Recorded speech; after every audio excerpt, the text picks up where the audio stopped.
Chapter 427, Cleansing, 2. It was the first time that Chu Lian was celebrating the new year in the Great Wu dynasty.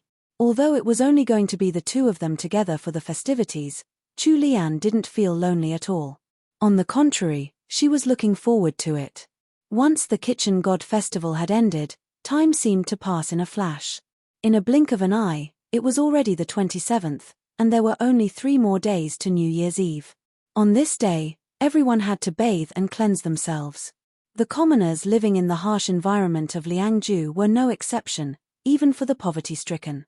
They would heat up pots of water and wash themselves with the scraps of soap they had collected in the summer to wash away the filth they accumulated in the year. This was all to ensure that they greeted the new year with a clean body.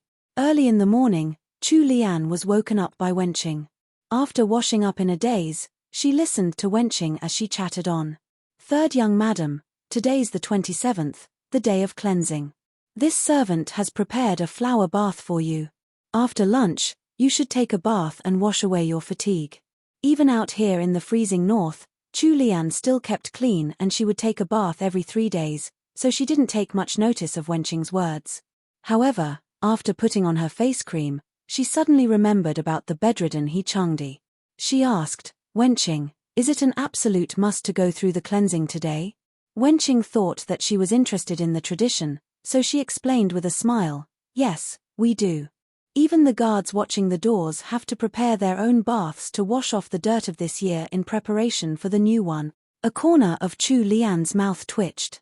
Didn't that mean that the patient He Sanlang had to bathe too? How was he going to bathe with his body covered in scabs? Chu Lian felt a headache coming on. Chu Lian went to visit the recuperating He Changdi after breakfast.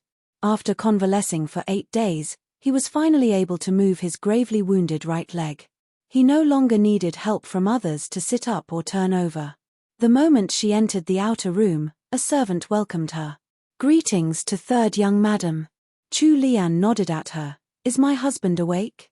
The servant respectfully answered, "Third young master woke up 2 hours ago. Liu has already served third young master his breakfast." Chu Lian glanced into the room. She found it strange as Liu was always the first to welcome her whenever she came looking for He Sanlang, yet he was nowhere to be found. "What about Liu?" Replying to third young madam, Liu was sent out on business on third young master's orders early in the morning.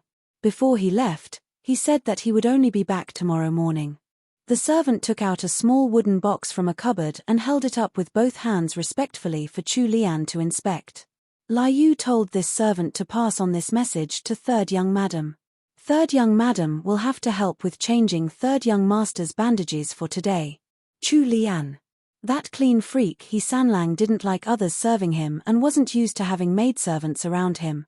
Other than Chu Lian, only Liu was allowed to change his bandages every day. Now that Liu wasn't around, this task had fallen upon Chu Lian's shoulders. Chu Lian suspected that she had walked right into his trap. She waved her hand to dismiss the servant and told Wenqing to pick up the medicine box instead. After a short pause, she entered the side room where He Sanlang was. Now that it was coming close to the new year, the whole capital was abuzz with activity. It was only in the Jinggan estate that the atmosphere seemed a little gloomy. The roads to the north had been sealed by the snows, so there wasn't any news at all. He Erlang was still investigating the corruption case in Zhongju with Prince Jin. He had sent a letter back yesterday saying that he might not be able to get back to the capital in time for the new year. Matriarch He sat alone in the parlor of Qingxi Hall. Although she was dressed in riches, her silhouette looked pitiful amidst the understated luxury of her surroundings. She leaned back in her seat as she stared blankly at the entrance of the parlor, as if there would be someone entering and calling out for her in the next second. Senior servant Liu came in from the side with some teacups. The sight of the matriarch in this way made her heart heavy with sadness.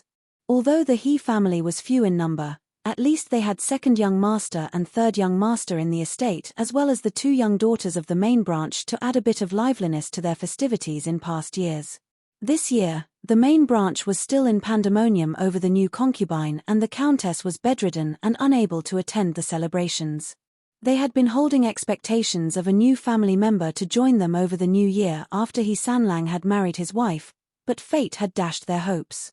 Sanlang and his wife were now out there in the north and they didn't even know if they were faring well. The matriarch heard senior servant Liu's movements and came to life briefly.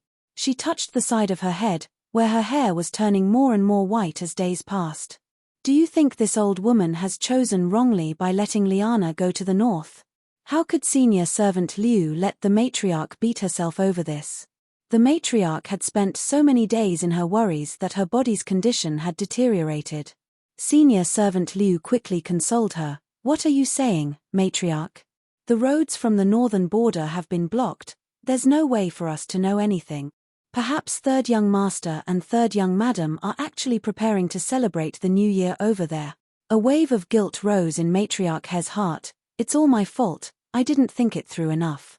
As master and servant were speaking, Mu Xiang suddenly entered in a panic. Senior servant Liu put on a stern expression.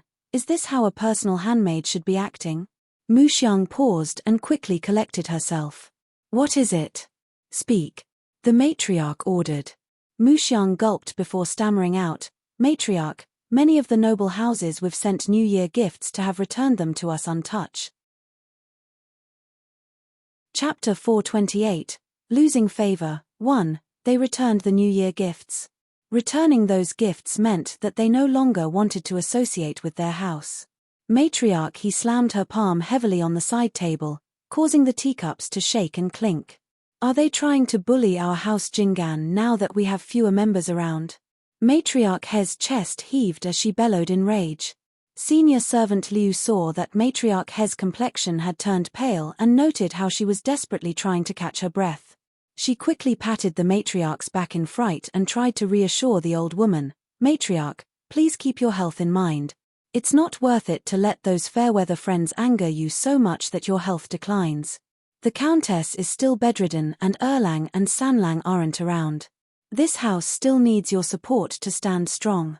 Matriarch he finally calmed down a little. She rested for a moment before questioning. Which houses returned our gifts? Have you recorded their names? Mu Xiang had lowered her head during the matriarch's rage, not even daring to breathe until matriarch he had spoken to her. She obediently reported the names of every house that had returned their gifts in a small voice. Matriarch He's hands curled into fists. Remember all of those names. Since they don't want to associate with us any longer, we don't have to go out of our way to accommodate them either. Yes, matriarch. The matriarch paused in thought before giving them another order. Get someone to bring over all the gifts that were sent back. I want to inspect them myself. Mu Xiang left to carry out her orders immediately. In half an hour, Mu Xiang returned with the stewards of the outer court, along with a group of manservants who carried the New Year gifts into Qingxi Hall's parlor. The stewards bowed respectfully towards the matriarch. Matriarch, these are all the gifts that were sent back from various noble houses. Matriarch he walked over to the gifts with the help of her cane. She pointed at the boxes placed on the carpet and ordered, open all of them. I want to see what's inside for myself. The manservants carefully opened up each of the red carved wooden boxes. When matriarch he was finally able to see what was in them, her eyes widened in disbelief. Her first reaction was to blow up in anger. Is this what you prepared as gifts? An absolute disgrace, the lot of you. The stewards were all frightened by the matriarch's temper and immediately kneeled down on the ground. Please have mercy on us, matriarch. It was eldest young madam who ordered us to do so. Although we felt that it wasn't appropriate, we couldn't disobey eldest young madam's orders. Matriarch he was trembling with rage. She wanted to lift her cane up to teach all these servants a lesson, but she managed to restrain herself in the end. Senior servant Liu hurriedly stepped forth to support the matriarch. She was genuinely worried that the matriarch would faint from her anger. Matriarch, what's done is done. There's no way to make up for this even if you lose your temper. Matriarch he took in a deep breath and let out a long sigh, seemingly having lost all her spirit in that one huff. She said with disappointment, tell them to dismiss themselves. Senior servant Liu waved her hand at the stewards kneeling on the ground. The stewards quickly took the chance to make their escape and left. Senior servant Liu helped matriarch he over to the warm hearth for a break. That Madame Zhu is becoming more and more careless. Send someone to bring her here. The matriarch's anger hadn't died out at all. She had only suppressed it momentarily. Once Madame Zhu appeared, the wrath of the heavens would likely rain down upon her. Just look at what she had prepared for the noble houses as New Year gift. They would normally send out the highest quality of mountain ginseng, but it had been swapped for an inferior grade of ginseng. The jade Buddha statues in the gift boxes were actually made of flawed jade, and the high-quality sencha tea cakes had been changed to low-quality loose-leaf teas. Madame Zhu had been in charge of the household for at least 5 or 6 years. How could she be so careless as to make such a terrible mistake? Shortly after, Madame Zhu rushed over to Qingxi Hall with her trusted senior servant and handmaid by her side. Granddaughter-in-law greets grandmother. Madame Zhu made a perfect curtsy without any fault. Even her expression was dignified and composed, without any trace of impatience or apprehension. Senior servant Liu frowned upon seeing Madame Zhu acting in this manner. The matriarch harumphed, "There's no need to greet me now. Just take a look at those gift boxes behind you." Hearing so, Madame Zhu finished her curtsy to the matriarch before turning to look at the brocade-lined gift boxes. When she was done, she turned back to the matriarch and asked curiously, "Grandmother, these are the New Year gifts I ordered the stewards to send to other noble houses. Why are they here?" The matriarch was almost forced to laugh from the intensity of her anger. "Madame Zhu, don't you know exactly why these are here in my hall?" It was only now that surprise showed on Madame Zhu's face. She asked with disbelief in her tone, "Grandmother, were these New Year gifts returned?" Matriarch He's expression was overcast as she watched her granddaughter-in-law putting on a show. Madame Zhu walked over to Matriarch He's side, her head lowered. She acted as if she was suffering some grievance and said, "Grandmother, it's not that granddaughter-in-law was trying to skimp on the New Year gifts, but the public funds are simply not enough." Granddaughter-in-law had no other choice. The matriarch frowned, "Didn't I draw Guilin Restaurant's profits into the public accounts?" Madame Zhu acted as if she was struck dumb and quickly explained, "Grandmother, Guilin Restaurant has already closed down since the middle of the month. Just a single month's worth of profits isn't enough for our New Year expenditures." Closed down? Matriarch He lapsed into deep thought for a moment. Although she now knew the reason behind the lackluster New Year gifts, Matriarch He still couldn't forgive Madame Zhu's carelessness as the lady in charge of the household. She continued restraining her anger and replied, "No matter what, it's your responsibility that something like that has happened. I see that you no longer want to be in charge of the household. I'll be the one to take over your labors then. Return to your courtyard and reflect on your mistakes." Getting her authority revoked was something out of Madame Zhu's expectations. The alarm and astonishment she had been faking instantly became real. Her eyes widened, showing off her disbelief. It took her a good long moment to finally regain her senses and react to the order. She lost all of her noble reserve and dignity and kneeled in front of the matriarch, even going so far as to grab onto the matriarch's leg as she pleaded.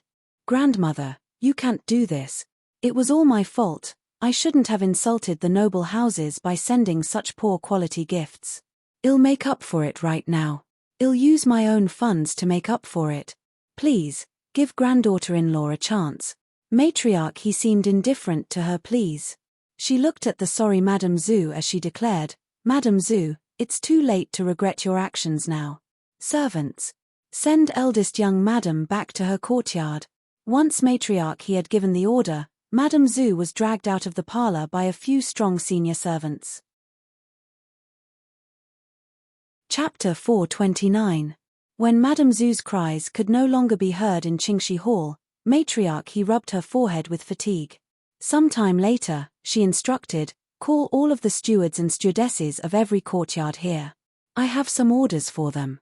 Tell the stewards in charge of the accounts to come here as well."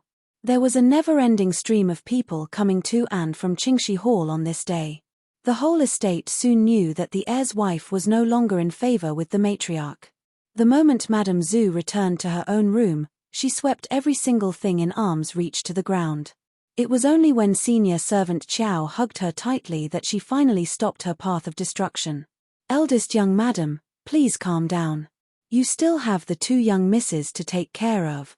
Little Anne and little Lin had already been woken up by the commotion and had been drawn over to the noise. The maidservants and senior servants hadn't been able to hold back the two young misses, so the two children had witnessed Madame Zhu's fit of madness. Little Anne and little Lin were frightened by the sight of their gentle and loving mother turned into a violent demon. Their young faces were filled with panic as they stayed rooted to the spot, not daring to make a peep. It was at this time that Madame Zhu turned to look at them. Her eyes were fixed upon them for a long time before her features contorted into a contemptuous snarl. "Ha! Why weren't either of you born as boys? If one of you had been a boy, would I have fallen to this state? You useless things, get out of here." Senior servant Chow was shocked to her core. She hadn't expected eldest young madam to have spat out such vitriol at the two children. Although eldest young madam had blamed herself for not being able to give birth to a male heir, she had still treated the two young misses with tender loving care. She had personally taken care of the children every day instead of leaving their care to the servants. This attack towards the innocent children was completely out of the blue for her. Although little Anne and little Lin were young, they were already aware of the situation. When faced with such contempt from their own mother, the two girls burst into tears in unison and ran towards Madame Zhu. They wanted to make sure that their mother's words weren't serious. Senior servant Chow didn't dare to let the crazed Madame Zhu near the children right now. She quickly shot a look at Jinshui, who caught the hint and ordered the maidservants to bring the two young misses out. After little Anne and little Lin had been taken away, Madame Zhu seemed to have calmed down from the sound of the children's cries. She collapsed into a chair, her eyes empty and listless. She was really done for this time. Her husband loathed her, the concubine was pregnant, and she had lost the power to manage the household once again. She, the wife of House Jing'an's heir apparent, was probably going to be the laughingstock of all in the capital. She suddenly recalled the strange letter she had received 2 days ago. That's right, it was that letter. That letter had urged her to send shoddy gifts to all the noble houses and to report the lack of funds to the matriarch. She was supposed to inform the matriarch of the fact that Guilin Restaurant had shut down, and the matriarch was supposed to take back the deed for Guilin Restaurant in a fit of temper. When the restaurant was placed back into the public accounts, she would then have the most profitable restaurant in the whole capital under her control. She had clearly followed the instructions on the letter through and through, so just how had things ended up like this? Lady Zhu frantically grabbed onto senior servant Xiao's arms as if she had finally found a straw to clutch at. "Momo, that letter, where's that letter? Hurry, find that letter for me. Grandmother will surely return control of the household to me once she sees that letter." Although stunned, senior servant Xiao was able to recall the letter that the eldest young madam was referring to. A few days ago, eldest young madam had somehow been given a mysterious letter. She had sat down and read it by herself. Once she was done, excitement and malevolence had flashed across her face before she quickly tossed the letter into a brazier. Even she and Jinshui hadn't gotten a glimpse of its contents. Senior servant Chow sighed. She guessed that eldest young madam had been used by someone. "Eldest young madam, you've already burned that letter." "What? Burned?" As much as she didn't want to deal another blow to Madame Zhu, senior servant Chow still had to tell her the full truth. Madame Zhu blanked out for a moment before bursting out into laughter. It looked like she only had herself to blame. Matriarch he sat at her desk and flipped through the account books. Her age was really catching up to her by now. She had only been reading for a short period of time, but her back and waist were already aching. Senior servant Liu couldn't continue watching without doing something. She brought up a suggestion. "Matriarch, why don't you take a rest? The maidservants can help you with looking through the accounts and report a summary to you at the end. Wouldn't it be the same?" Matriarch he knew that her body couldn't take much more of this abuse, so she nodded in agreement. She pointed at Mu Xiang, who was waiting behind her. "Mu Xiang, come and look through these accounts. If it's too much for you alone, pick 2 second-tier maidservants that you trust to help you with this." Mu Xiang quickly lowered her head and made a sound of agreement before sitting down and getting to work. Matriarch he was helped to one side by senior servant Liu for a quick break. "Go and see what has happened to Guilin Restaurant, and why it has suddenly shut down its business." Senior servant Liu immediately left to carry out her orders. Chu Lian led Wenqing into the side room where Sanlang was. The moment she entered, She was greeted with He Sanlang's usual frosty expression. He Changdi sent a cool glance over before turning away. He even shifted his body so that his back was to Chu Lian. Following that, Chu Lian heard him speak. Why are you here? Haven't you left me for dead? Chapter 430, The Horrible He Sanlang, 1. Chu Lian froze for a moment from her astonishment. She hadn't expected those to be He Sanlang's first words after seeing her again. The way he was acting now was exactly like a dog that had been ignored by his owner. She didn't know how to react. The corners of her lips twitched and she headed over to the bedside with Wenqing trailing after her. She sat down on the stool next to the bed and started speaking. Since Liu has gone out, I'll be the one to help change your bandages later. It's already the 27th, so you should take a bath at the same time. I'll put on your ointments after you're done with your bath. He Changdi turned back around and looked at Chu Lian silently. Chu Lian remained her usual calm and easygoing self. He Changdi, if you don't answer me, then I'll take it that you've agreed. After she was done, Chu Lian turned to Wenqing and told her to get the maidservants to prepare the items required for a bath. Just as Chu Lian stood up to look for bandages and gauze, He Changdi directed his frosty gaze at the servants present in the room. The maidservants trembled and retreated quietly. A trace of satisfaction showed on He Changdi's face. As Chu Lian set the bandages and gauze to one side, together with the ointments that she had ordered to be brought to her, she felt that the room was strangely quiet. It was when she turned around and looked around the room that she realized she and He Changdi had been left alone. She put the medicine box down and shot a confused look at He Sanlang. Where's everyone? He Changdi was calm as he replied, I've sent them away. Ah! Chu Lian didn't understand. What had he sent them all away for? Is there something important you have to tell me?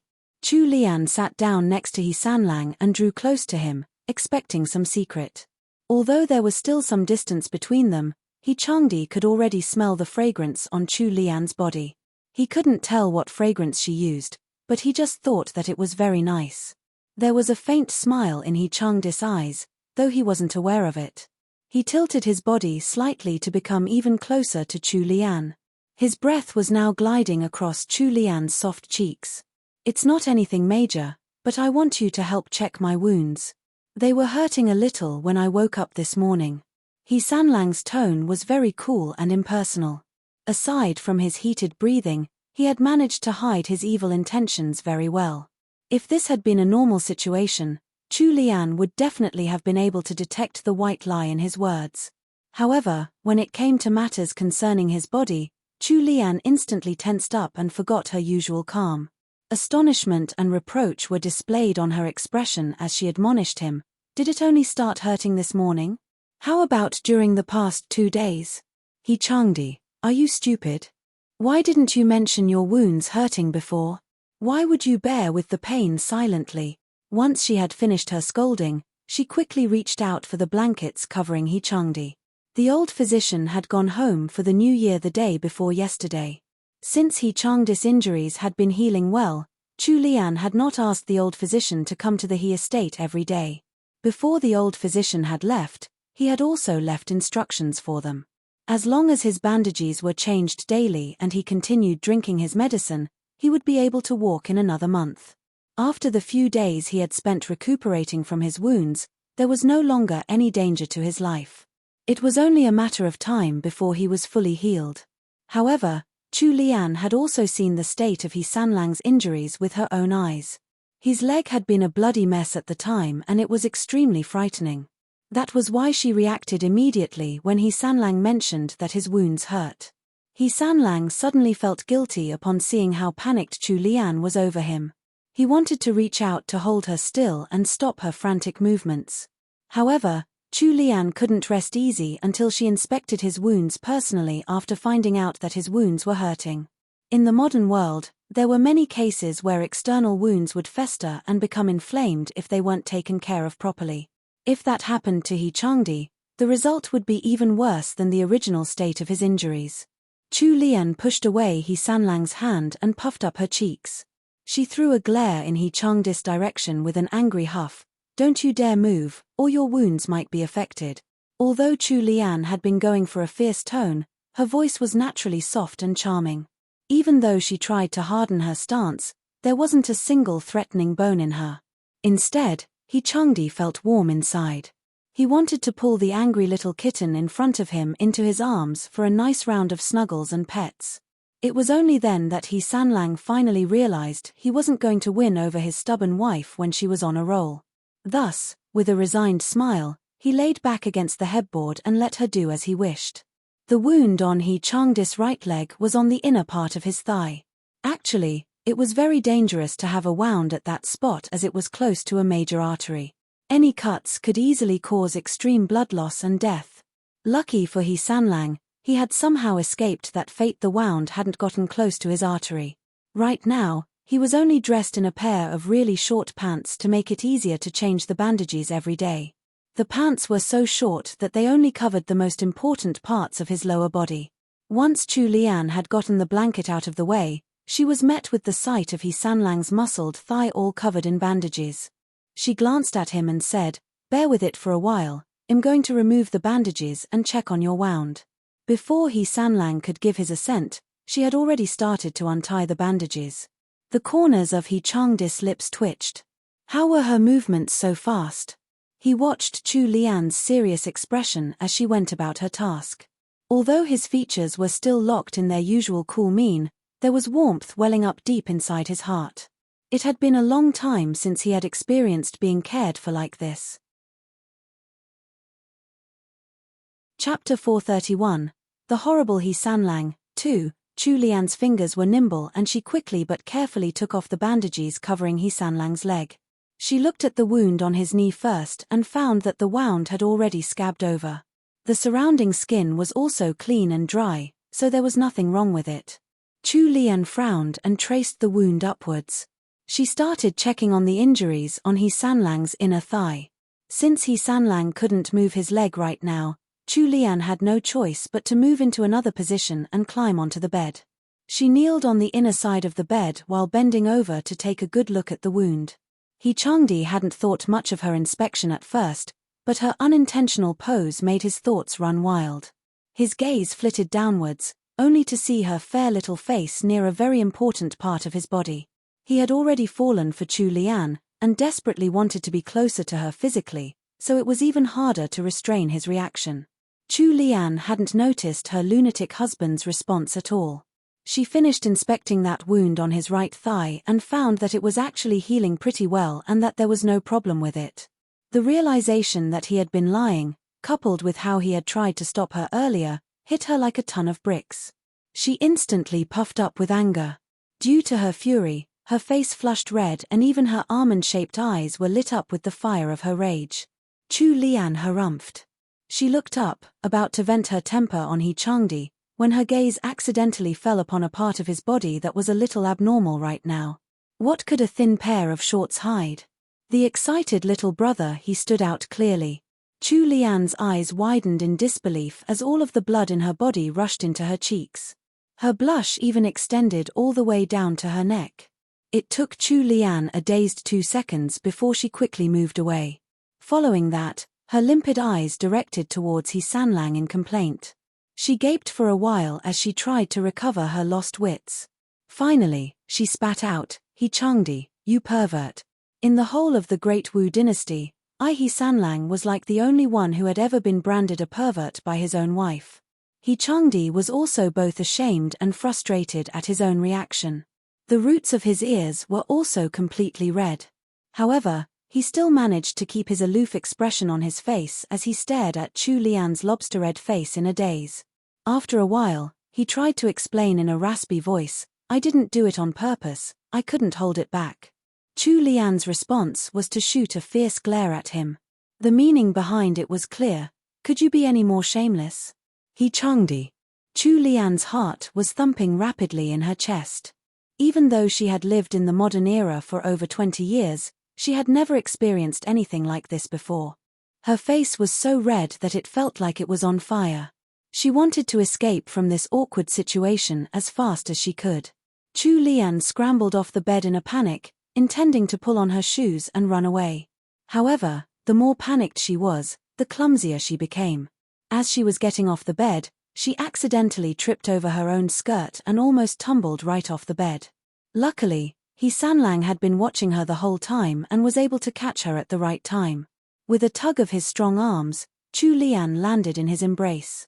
Chu Lian had already gone through the whole spectrum of emotions by now. The fright from the near fall shocked her into a dazed state. Bewilderment filled her eyes, softening her usual sharp wit and adding an extra trace of cuteness.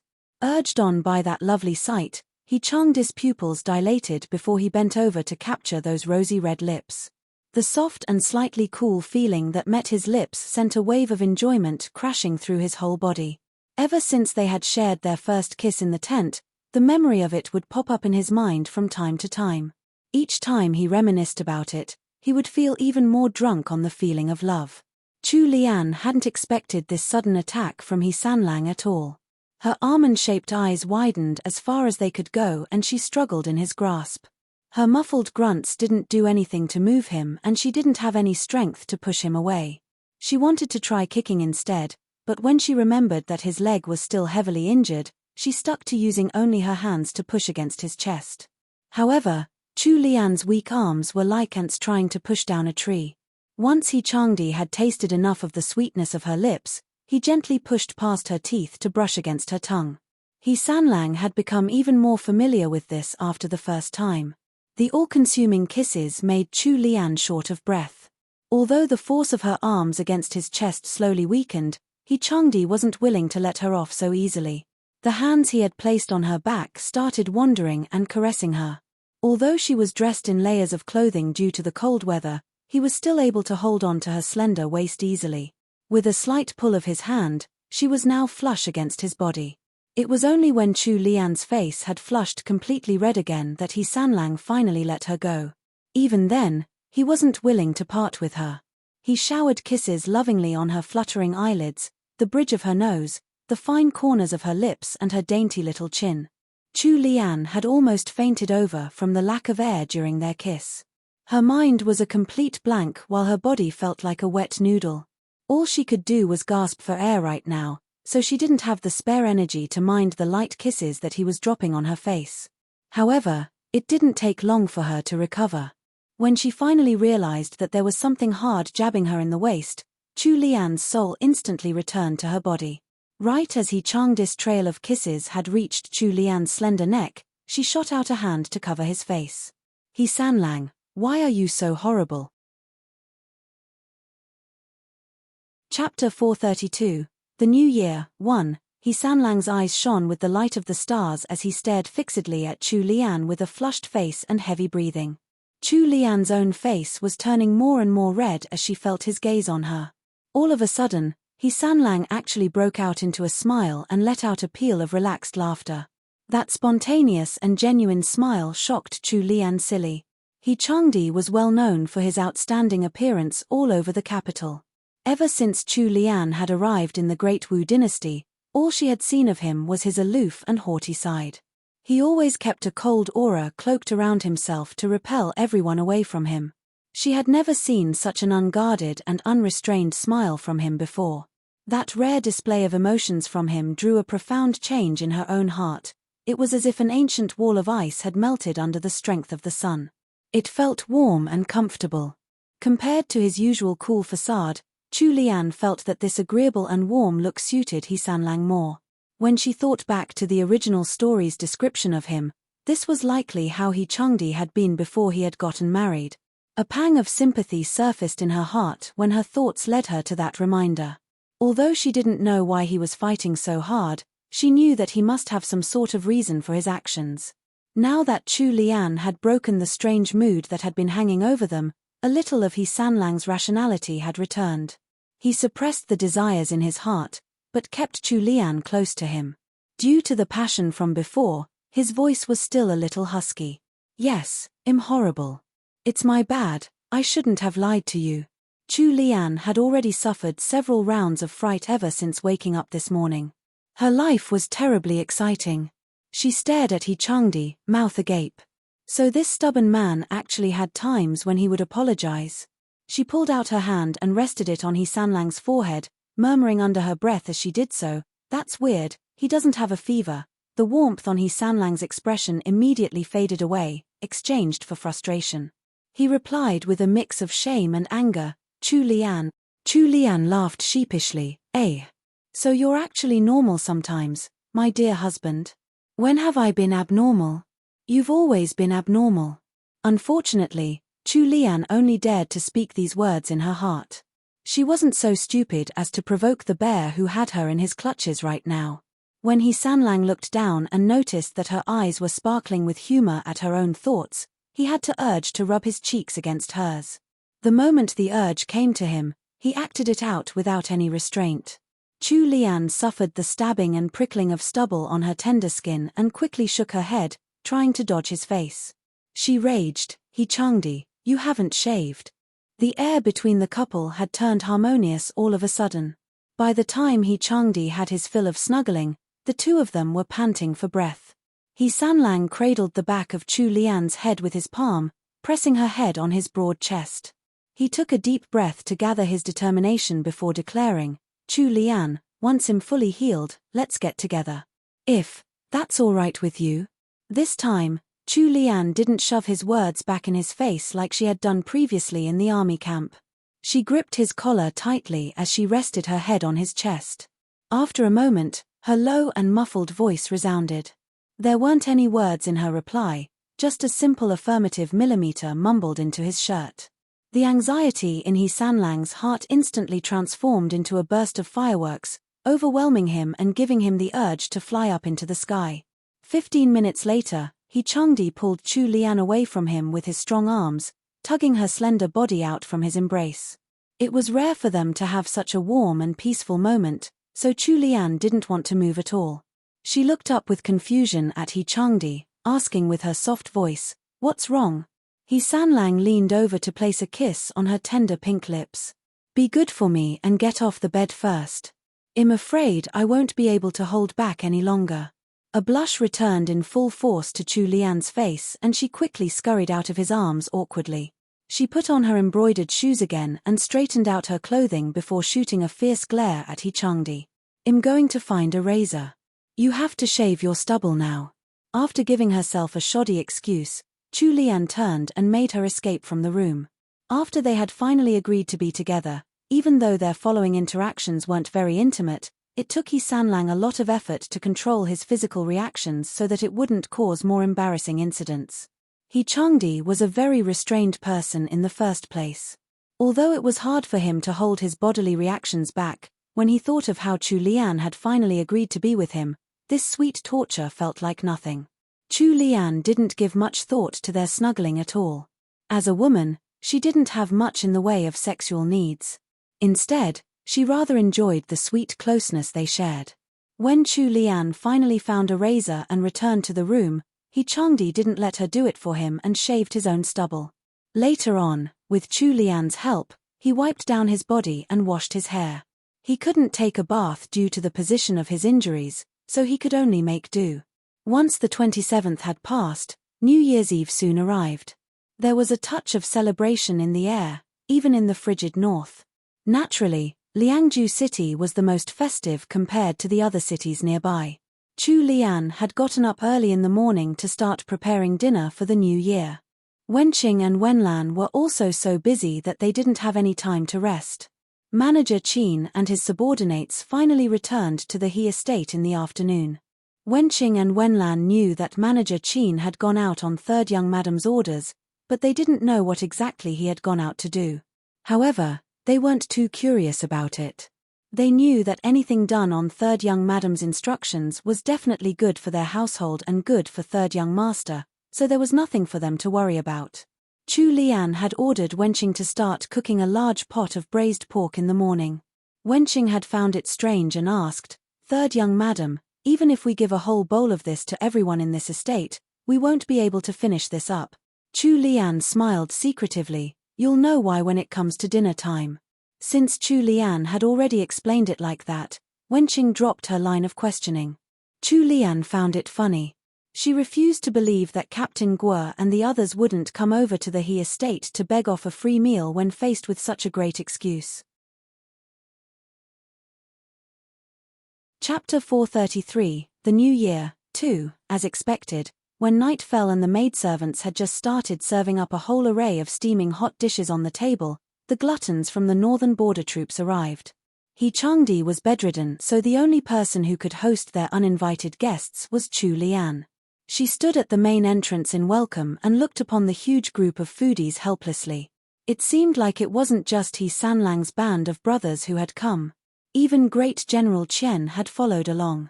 Of course, Sima Hui was here too. Chu Lian was starting to suspect that the extra portions of food she had ordered Wenqing and Wenlan to prepare weren't going to be enough. However, it was too late to prepare more food. If they really ran out of food, they would just have to add on a big bowl of dumplings for them and make sure that they left with full bellies. In order to match the festivities, Chu Lian was wearing a pink dress with white rabbit fur accents. There was a bright red vest on top of that and a white fox fur cloak on the outside. Some baby fat was still clinging on to her tiny little face, giving her a youthful air. When she was dressed up in so many layers, she looked like a cute little ball. After Chu Lian personally greeted Great General Chen with a respectful bob, General Chen pulled out a red packet from his sleeve and passed it to Chu Lian. "Take this, it's a New Year gift from your Uncle Chen." Chu Lian stared in a blank daze for a moment before quickly reacting and receiving the envelope with both hands. She smiled at General Chen. "Uncle Chen, I'm already married, I'm not a child any longer." Although her current body was only 15, she had been in her 20s in her modern world and was long past the age where she would receive red packets from her elders. When she had gone home for the New Year in the past, she had even given out red packets to her nieces and nephews. Now that an elder had suddenly given her a red packet, Chu Lian felt a little awkward.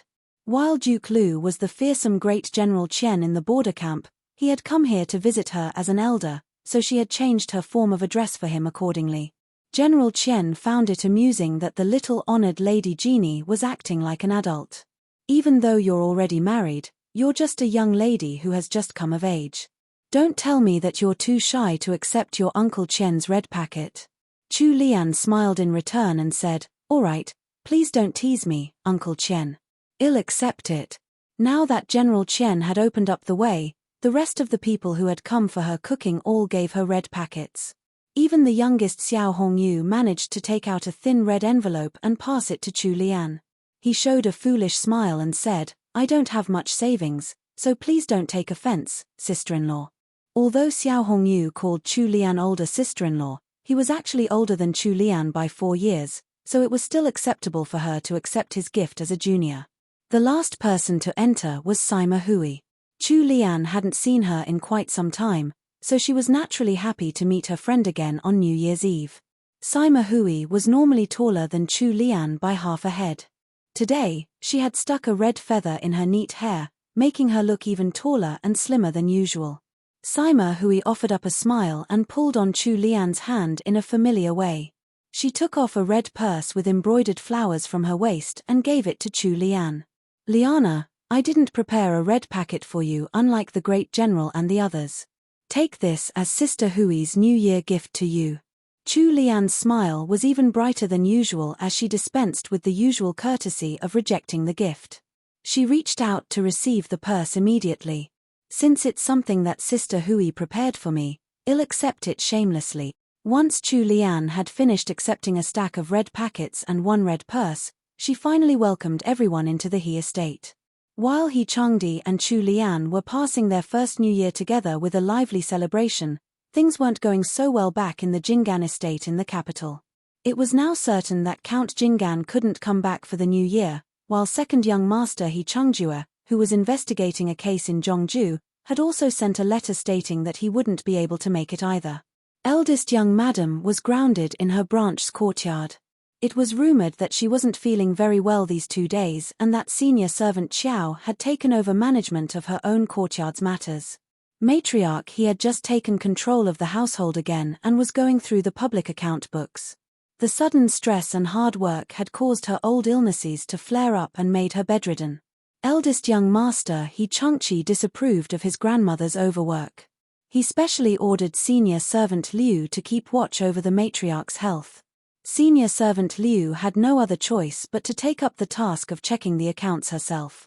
She picked a portion of the account books and left the rest to Mu Xiang. Senior servant Liu wasn't good at numbers, so it was Mu Xiang who oversaw the accounts. At the end of the year, rumors started swirling about the capital that the northern border troops had fallen into critical danger and that it wasn't boding well for the 50,000 troops hanging in the balance. Matriarch He's health declined even further upon hearing these rumors. Due to the spreading of the news in the capital, many noble houses stopped associating with House Jinggan. TL note: red packets are given to young children for the Lunar New Year to bless them.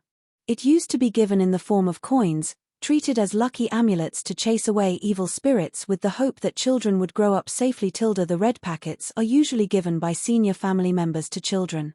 The typical practice in modern times is to continue giving the red packets to any single junior family members even into their 20s. The expectation is for young married couples to give out red packets to junior family members as well. However, when you get to your 20s, you do get embarrassed about taking money from your elders, hence Chu Lian's reaction. For General Qian and the others, it's their way of sending well wishes to Chu Lian and her hubby, plus it lessens their guilt over showing up unannounced for the meal face with tongue sticking out. Chapter 434, Eldest Madam Returns. 1. On the following day, Matriarch He's health had deteriorated so much that she was too weak to get out of bed. He Changqi had suddenly become the only master in the entire estate who was entirely healthy and normal. He Changqi was actually mired in his own worries and he was in no mood to celebrate the new year. Each day, he would leave early in the morning to search for any news of the situation in the north, only returning late at night. He even used his connections to send a request to Princess Wei. Early this morning, the silent and subdued entrance of the Jinggan estate suddenly turned lively again. A few carriages marked with the flags of the Jinggan estate stopped in front of the estate's gates. Following that, a green-clad maidservant jumped out from the lead carriage before quickly setting out a wooden stool by the carriage. She lifted up the curtain covering the carriage entrance and carefully helped the person within the carriage out. The first to emerge from the confines of the carriage was a young lady wearing a dark green hood. She looked to be about 15 or 16 years old. Her figure was slender and she was dressed in a plain-colored vest over a reddish-brown dress. Closely following behind her was a middle-aged woman. The woman was slightly plump and was wrapped in a brocade cloak. Her hair was combed up into a conch shape, with only a simple silver hairpin to decorate her black hair. She turned her head slightly and patted the young lady's hand, as if reassuring her. Her face actually held some resemblance to House Jinggan's matriarch. Nianzhen, this is your grandmother's home. He Ying's voice was clearly emotional right now. The gaze she was directing towards House Jinggan's gates were filled with both yearning and greed. Pan Nianzhen hugged her mother's arm tightly. Uncertainty and envy showed in her narrow eyes as she took in the large and luxurious gates of the Jinggan estate and the roofs of the buildings within. She gulped nervously. Mother, grandmother's home is so huge. I've never seen such a large courtyard in my whole life. Can we stay here forever from now on? The corners of He Ying's mouth tilted upwards. Of course. Since we've returned, no one can chase us out.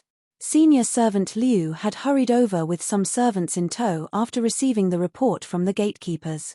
Ever since He Ying had married into the Pan family, far away in Xiyang, they hadn't met at all for decades.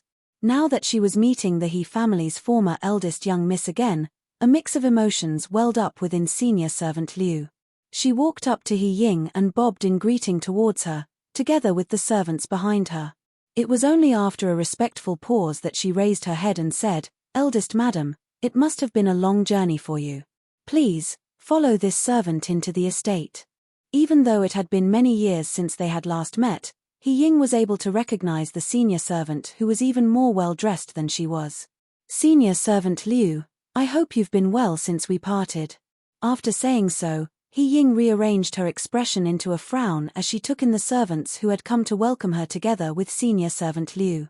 All of a sudden, she let out a mocking peal of laughter. "I see that we're not that welcome after all, since you've only sent servants out to welcome us back." Senior servant Liu's expression changed. She pressed her lips together and managed to hold back the sharp words bubbling up within her. She lowered her head respectfully as she replied, "Eldest madam might not have gotten the news yet. None of the male masters of our house are home now. The matriarch and the countess are both sickly and bedridden, so the honor of welcoming you has been left to this old servant. He Ying's brows drew together. Mother is sick. Senior servant Liu nodded, her heart clearly aching for the matriarch. Eldest Madam and Miss Pan, please enter first and listen to this old servant's explanation later. It was only then that He Ying stopped talking and let the maidservants help her and her daughter into the estate. The news had been sent to Qingxi Hall already. Perhaps due to the pending reunion with the daughter she had been separated from for decades, the matriarch was much more spirited than the 2 days before. She forced herself out of bed and on her feet. The matriarch let her maidservants help her dress up before letting Mu Xiang escort her to the hearth in the parlor. It was there that she awaited the arrival of her long-lost daughter. Matriarch He's old eyes remained fixed on the entrance the whole time. Eventually, she urged, Mu Xiang, send someone to ask if Thief entered the inner court. Mu Xiang covered her lips and smiled, of course, this servant will go now. Please don't worry, matriarch. Eldest Madam has already entered the estate, it will only take her a moment to come into the inner court. Senior servant Liu has even sent out sedans for them and specially arranged for the most fleet-footed menial servants to carry them. They won't be delayed. The matriarch sighed, I know that, but I just can't help myself. Just as Mu Xiang walked over to the parlor entrance and lifted up the heavy drapes covering them, she spotted senior servant Liu leading a group of people down the corridor. She turned around joyously and said, Matriarch, eldest madam has arrived. Quick, welcome them in. Matriarch he was so happy she almost leaped up from the hearth, giving Mu Xiang a fright as she hurriedly went over to support the matriarch.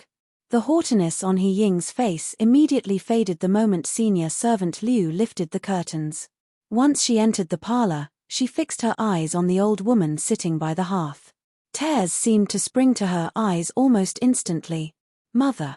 Matriarch he looked down upon the daughter who had left her as a young lady and grown into a middle-aged woman. Her old eyes looked hazy as tears welled up. Miss Ying, come to mother's side and let mother take a good look at you. He Ying ran forward and threw herself into matriarch He's arms. The mother and child who had been separated for years hugged each other tightly and cried their hearts out. Pan Yanzhen was at a loss for what to do.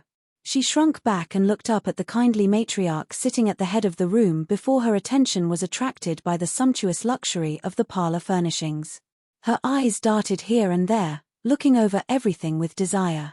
TL note, the titles that the servants use go by the relation of the addressee to the current head of the house. Matriarch He, mother of the current count, 1 generation up, equals matriarch He Ying, sister of the count, same generation, equals eldest Madam Chu Lian and Madam Zhu, daughter-in-laws of the count, 1 generation down, equals young Madams Pan Yanzhen, maternal niece, 1 generation down, but not within the family, equals Miss Pan, meaning lady of the Pan family, the servants use for Miss Pan, which is literally cousin Miss, to indicate that she's related to the family, but not through the direct line. Chapter 435, Eldest Madam Returns. 2. Senior servant Liu and senior servant Zhu were afraid that the matriarch's fragile health would decline even more if she went through more emotional upheaval, so they hurriedly spoke words of reassurance. Matriarch, now that eldest madam is back and the new year is coming, you should be happier. Miss Pan is watching from the side. As expected, with the reminder that her granddaughter was watching, matriarch He slowly got her emotions under control. She let go of her daughter and dabbed at her tears before finally getting a good look at her daughter. When she was satisfied, she turned her gaze to her granddaughter, Pan Yanzhen. He Ying pulled her daughter closer. Yanzhen, this is your maternal grandmother. Quick, greet her. Pan Yanzhen was a little timid. She darted a glance at the kindly yet intimidating old lady before her and greeted in almost a whisper, Grandmother. What a good child. The matriarch reached out and took Pan Yanzhen's hand in her own. She carefully looked over the young lady before asking, how old is Yanzhen this year? He Ying looked at her daughter with pride. Her coming-of-age ceremony was done just this summer, so she'll be 16 this coming year. 16 years of age. That was considered an adult woman in the Great Wu dynasty. It was also the right time to start preparing for marriage and it wouldn't be good to tarry on that matter. An idea sparked to life within Matriarch He. She let the two ladies sit down next to her. At the same time, she had also noticed that they were dressed in rather plain and shabby outfits. He Ying seemed to have sensed her mother's measuring gaze. She lowered her head in shame. The matriarch frowned. "Why are you dressed in this manner?" He Ying glanced at her mother. Her lips parted, as if she wanted to speak, but it seemed like her shame was holding her back. "Even if you don't want to dress up, you should have given Nianjun a few good dresses at least. She should be dressing prettily at her age." Once Matriarch He had spoken, He Ying could no longer hold back her words. "Mother, it's not that I'm not willing to, but I just don't have the money right now." Matriarch He stared in disbelief. "Did you spend all of the silver I gave you back then?" He Ying acted aggrieved when reminded of the money she had been given. "Mother, it's been so many years. How could there be anything left from just those 10,000s of taels?" Matriarch He deeply regretted that she hadn't raised Miss Ying properly. She was actually dismissing those 10,000s of taels. How could 10,000s of taels be a small amount? 10,000s of taels was enough to buy at least 10 or more storefronts.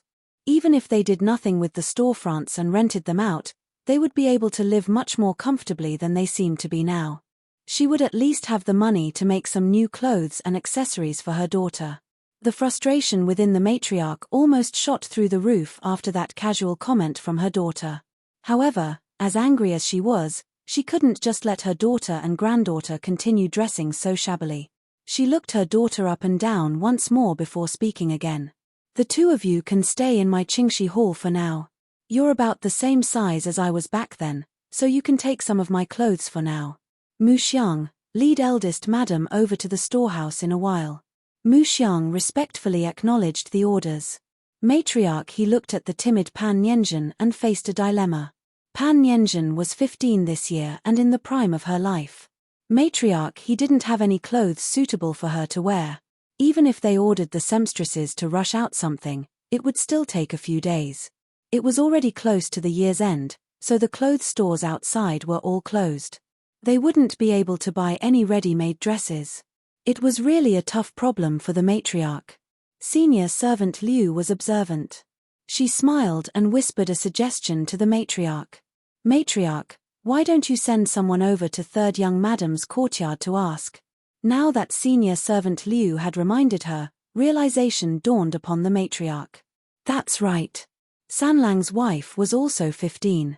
Although the two young ladies were a little different in size, it wasn't so drastic. "Shang Yun, take Miss Pan over to Sanlang's courtyard and borrow 2 outfits for the time being. Get our seamstresses to measure the 2 of them tomorrow afternoon to make some outfits they can wear." Matriarch He instructed senior servant Liu. Once those details were settled, Matriarch He held on to her daughter's hand and started chatting about their past memories. He Ying wanted to get closer to her mother, so she put all her efforts into caring for the matriarch. They started talking about He Ying's childhood and kept chatting until it was time for the midday meal. In the afternoon, they had lunch served in the parlor of Qingxi Hall. Matriarch He shared the meal together with her daughter and granddaughter. On the table was 8 treasure duck, boiled fish with pickled cabbage and chili, imperial tofu, pork strips in chili sauce and meatballs in clear soup. There weren't that many dishes, but He Ying and her daughter were stunned. They had never eaten or even seen such exquisite dishes before. The parlor was filled with the fragrance of food. "Mother, what is all this?" He Ying pointed at the dishes and gulped. Matriarch He puffed up with pride at the mention of the food. "These dishes were all taught to our estate's cooks by Liana. They are much better than what we had before. Come, have a taste. Nianjun, start eating." He Ying found it strange. "Mother, who's Liana?" "One of your maidservants." Matriarch He glared at her daughter upon hearing so. "What nonsense are you speaking? Liana is your niece-in-law. She married Sanlang this year in early autumn."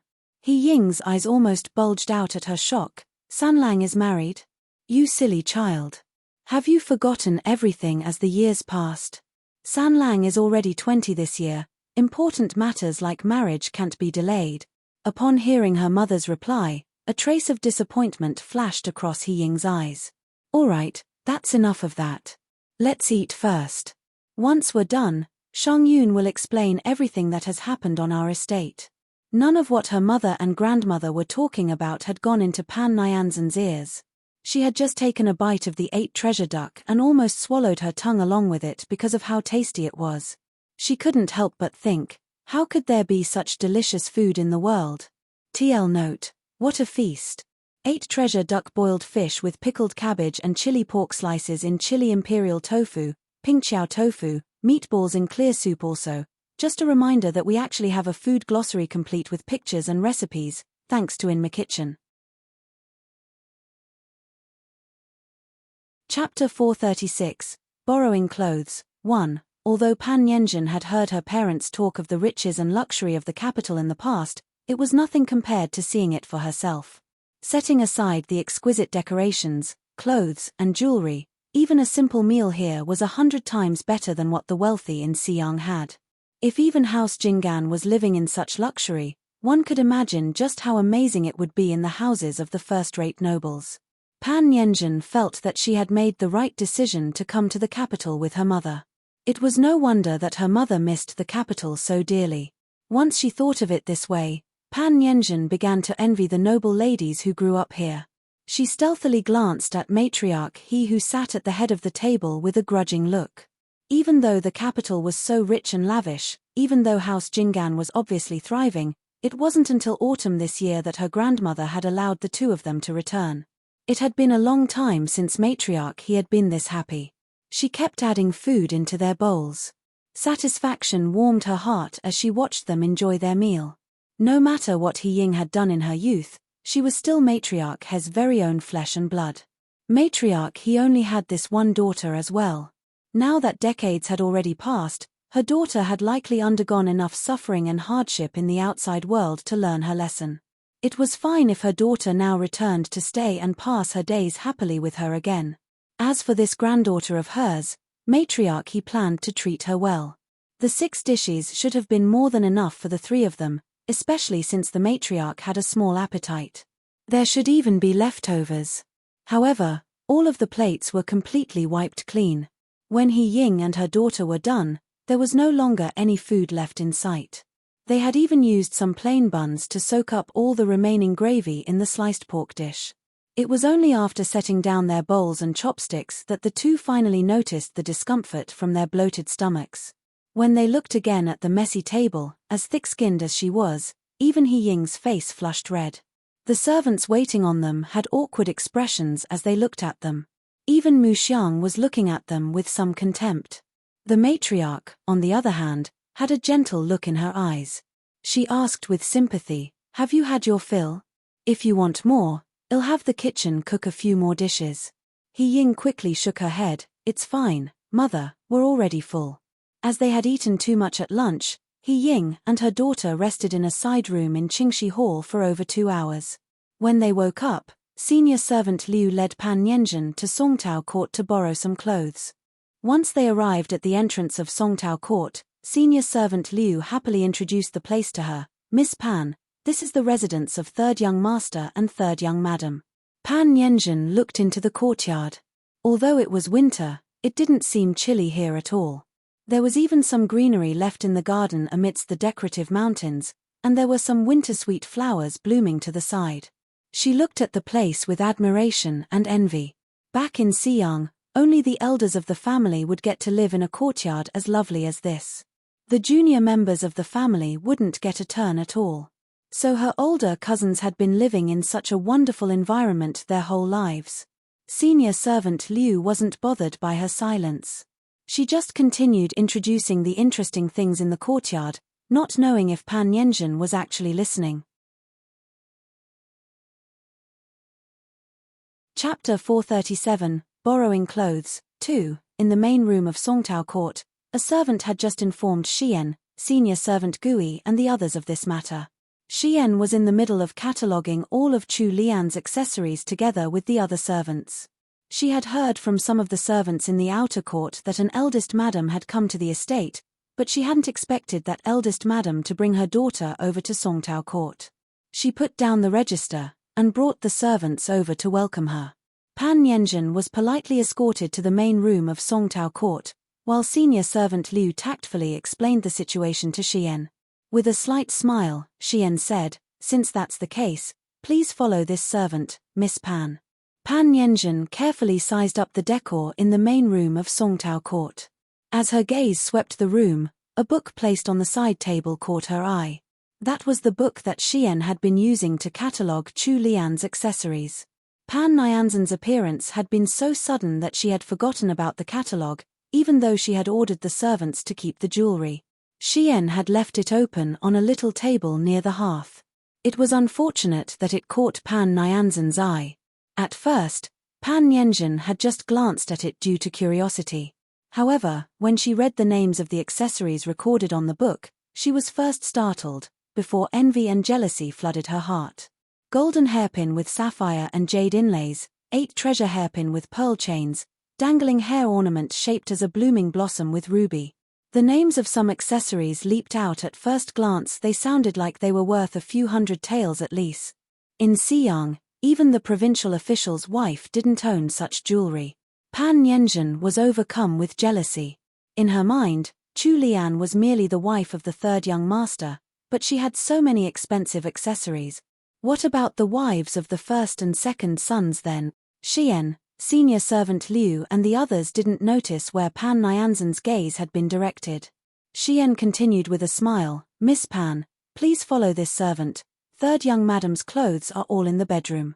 Although Chu Lian wasn't home, Xian still followed their standard procedures and switched out the clothes in the closet for ones suited for winter. Once the closet was opened, it became too dazzling for Pan Yanzhen to behold. Her mouth was agape as she looked at the various winter clothes in disbelief. Her eyes were filled with greed. When Xian looked towards the fragile-looking Miss Pan, she noticed that something was amiss with her gaze. She turned her head to check what she was looking at. When she realized that Miss Pan was eyeing the clothes in the closet, her brows knit together. Xian suppressed the displeasure in her heart and tried her best to keep up her calm tone. "Miss Pan, third young madam's winter clothes are all here. These were all newly made this year and third young madam hasn't worn them yet. Please go ahead and pick a few from here." The clothes that Xian had pointed at had been made by the seamstresses in the estate and were part of the regular allowance sent to every member of the household. There were 6 sets in total, all made to Chu Lian's measurements. There were high-quality dresses, fur-lined jackets, vests and cloaks. However, Pan Nianzhen's eyes landed on another chest of clothes off to the side. The outfits in that chest were just too outstanding. One of the full-length dresses was even decorated with black pearls the size of rice grains. The pearls followed a winding pattern on top of the dark-colored dress. It was the epitome of understated luxury. Pan Yanzhen couldn't help pointing at that outfit with her eyes glistening. "I'll take that set then." Xian followed where Pan Yanzhen was pointing. The moment she saw the outfit Pan Yanzhen wanted, her expression changed and she took a deep breath. Xian used all her patience to explain, "Miss Pan, I truly apologize. The winter clothes in this wardrobe were all bestowed to our third young madam by Princess Wei. We can't give them to you." "What? Bestowed by Princess Wei?" Although her hopes had been crushed, Pan Yanzhen refused to give up. "Can't I just borrow these and wear them for a bit?" Pan Yanzhen spoke in a slightly whiny tone as if she had been bullied. Xian was stunned. She didn't expect this Miss Pan to be so stubborn as she had already stated things very clearly. Princess Wei doted on Chu Lian, so she had sent a whole chest of clothes over at the end of the year. The clothes in the closet could all be lent to Miss Pan, but the outfits bestowed by Princess Wei truly couldn't be lent to her. Their own mistress hadn't even worn them once yet, so it would be bad if Princess Wei found out that the clothes had been lent to others. Chapter 438, Third Young Master is here. 1. My sincerest apologies, Miss Pan. Since third young madam isn't here, we servants can't act on our own initiative. Although Xian was speaking tactfully, the meaning in her words was clear. The clothes that Princess Wei had given to Chu Lian couldn't be lent to her. Pan Yanzhen scrunched up the handkerchief in her hands, showing her displeasure. She wanted to continue insisting, but senior servant Liu quickly jumped in upon seeing the situation turning bad. "Miss Pan, these clothes over here are all in the latest styles and colors trending in the capital this year. Miss Pan will surely look good in them. Pan Nyanzan's hopes were left unfulfilled. In the end, she picked from the winter clothes that the estate had given to Chu Lian for the year. In a fit of temper, she picked out 6 sets of clothing from the closet, practically taking all of the winter clothes that Chu Lian had been given. Xian stood to one side and watched. Although her heart ached for the clothes taken away, she couldn't do anything to stop it as a mere servant, especially since her masters weren't even around. All she could do was to stand by respectfully and let Miss Pan Nianzhan take them away. Once the group of visitors had taken a box full of clothing and left Songtao Court, the second-tier maidservant Baisha asked, "Sister Xian, are we going to let those people take third young madam's things away just like that? This servant thinks that Miss Pan isn't a good person at all." Xian turned around and shot a glare at Baisha. "We're servants. Even if we want to protect our third young madam, we can't go over the authority of the other masters in this household. We have to keep our thoughts in our hearts and remember everything that happens. We'll report all of these to third young madam when she's back. Third young madam will know what to do. Also, while it's fine for you to say something like that in front of me, keep your lips sealed around others, or we might accidentally make new enemies for our masters. While our masters aren't around, we servants of Songtao Court must behave ourselves." Baisha nodded. Baisha will remember Sister Xian's teachings. "All right, don't just hang around me now. Go and put third young madam's clothes back in order. Record all of the clothes that Miss Pan just took. We have to make sure we keep our records straight." After getting her orders, Baisha went off to do her work. Xian watched as the young girl hurried off diligently and smiled. Although Baisha was only 12 this year, she was good at her work. In fact, she was even more trustworthy than Jingyan and Fuyan. When senior servant Liu returned to Qingxi Hall, she mulled over the issue for some time before reporting what Pan Nianzhan had done at Songtao Court to Matriarch He. The matriarch's first reaction was stunned amazement. Later, she sighed, "That child has grown up by her mother's side all these years and has never seen enough of the world. Since it's her first time here, she's more shallow-minded. It's still within the realm of forgiving. Shang Yun, tell the inner court steward to add a few more headdresses and accessories for Miss Ying and her daughter. Take another 2 headdresses from my personal stores for them too." Senior servant Liu hadn't expected such a reaction from Matriarch He. Not only had she not increased her guard against them, but she was even pitying eldest madam and her daughter. While senior servant Liu wanted to try persuading otherwise, she knew clearly that Matriarch He wouldn't listen to her at this time. Thus, she could only resign herself to following her orders. Eldest Madam He Ying was in her 40s this year. Her figure was slightly plump and her round face was similar to Matriarch He's, but with fewer wrinkles. The 2 lines framing her mouth were rather deep, giving her a mean appearance. After her afternoon nap, He Ying started strolling about Qingxi Hall. She looked closely at every corner of it. This courtyard hadn't changed much overall since she had left, but there were a few parts that had changed a lot. The furniture and arrangements throughout the courtyard had become even more lavish. She could tell that Qingxi Hall had gone through at least 2 renovations after she had left to marry in Xiyang. Ever since she had stepped into the Jinggan estate and all the way till the midday meal had ended, she had felt that the current House Jinggan couldn't be compared to its former self from 20 years past. In these 20 years, House Jinggan had already made its footing in the capital. The corners of her mouth tilted upwards in a smile, deepening the wrinkles around her lips and making her look even more harsh. As she turned around, her gaze landed upon a half-open window. This corridor ran parallel to Qingxi Hall's little study. The study was originally where Matriarch He took care of the household matters. However, after the old count had passed away, Matriarch He had moved her own study into the old count's study in the outer court instead, to remember her husband, leaving the little study empty. Now it was used by the trusted servants in Qingxi Hall for their work. Through the half-open window, she could see the matriarch's most trusted handmaid, Mu Xiang, seated at a desk with an abacus. Eldest Madam He Ying thought for a moment before walking over. The study was quiet and there was only a maidservant watching the door. However, the maidservant had already dozed off in front of a brazier, so He Ying was able to sneak into the study. Mu Xiang was staring at the account books and working diligently. The clacking of the abacus beads hid the sounds of the footsteps behind her. He Ying looked over at the account books that Mu Xiang was working on from a meter or two away.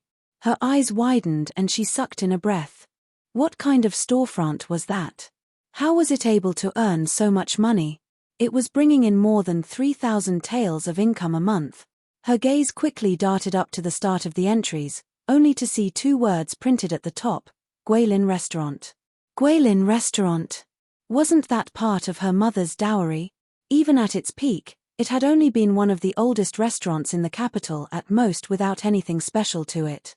How had it suddenly become a money tree? 3,000 taels. That wasn't a small sum. Most noble ladies wouldn't even be given that amount in their dowries when they married. This Guilin restaurant was bringing in 3,000 taels of pure profit each month. Back then, when matriarch he had sent her away to Xiyang, she had only been given 10,000 taels of silver. He Ying's eyes lit up instantly. Chapter 439, Third Young Master is here, too. When Mu Xiang turned around and noticed eldest madam standing behind her, her expression changed and she quickly shut the account book. She stood up to give her greetings. Eldest madam, how did you come to be here? He Ying had recovered her senses by now. She hid the greed in her eyes and raised her chin. I was just taking a walk around since I was bored. Why? Are you trying to pry into my business? Of course not, eldest madam. If eldest madam wishes to take a stroll, this servant will arrange for some of the brighter maidservants to accompany you. Although it's winter, there are still some scenic areas around our estate. He Ying could sense that this handmaid Mu Xiang was more stoic and stubborn. She thought for a bit before replying, I won't trouble you. I'll go over to the matriarch, continue with your task.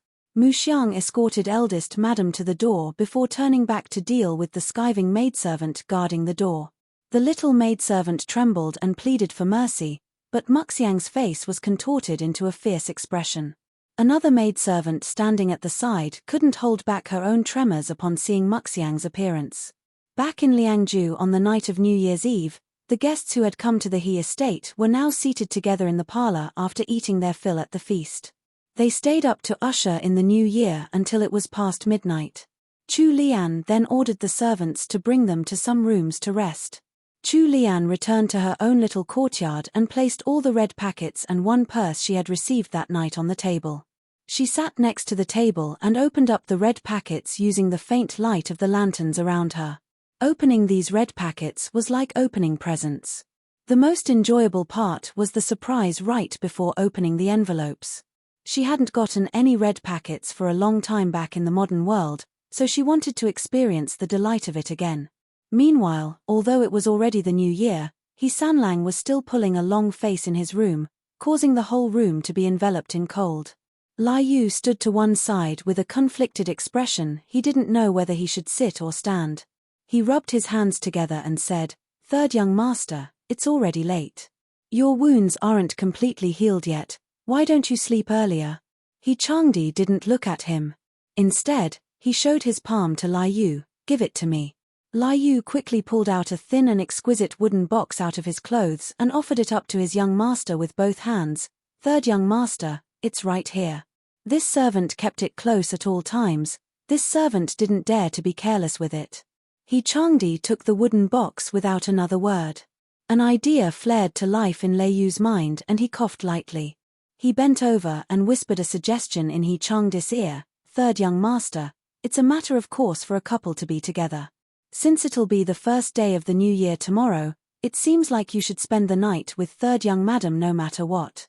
Although third young madam hasn't said anything, she surely has you in mind. However, she's still young so she's likely a little too shy to mention anything. He Changdi's handsome face finally melted a little upon hearing Lei Yu's words. His slender fingers gripped the wooden box. After a short pause, he said, You're right. I'll head over to your young madam's room tonight then. Elation showed on Lei Yu's face. When He Changdi turned his gaze away, he quickly wiped the cold sweat on his forehead and heaved a sigh of relief inwardly. He thought to himself, Sheesh, I've finally pushed this load over to third young madam. Now no matter what third young master's mood turns out to be, it won't be my problem anymore. It wasn't easy to be a manservant. Not only did Lai Yu have to look after his master's daily needs, he also had to keep guessing at what his master wanted and help him out of awkward social situations. If things continued in this manner, his lifespan would probably be shortened by at least 10 years. Thus, Lai Yu quickly ordered some servants to carry He Sanlang over to Chu Lian's courtyard. Once they set their young master down, Lai Yu made his escape. Chu Lian was still happily opening her red packets in her room. When she heard noises from outside, she found it strange and called for her maidservants. Wenqing came running in and reported, "Third young madam, third young master is here." Ah! Chu Lian gaped speechlessly. It was already so late. Why had he come over to her place instead of resting comfortably in his bed?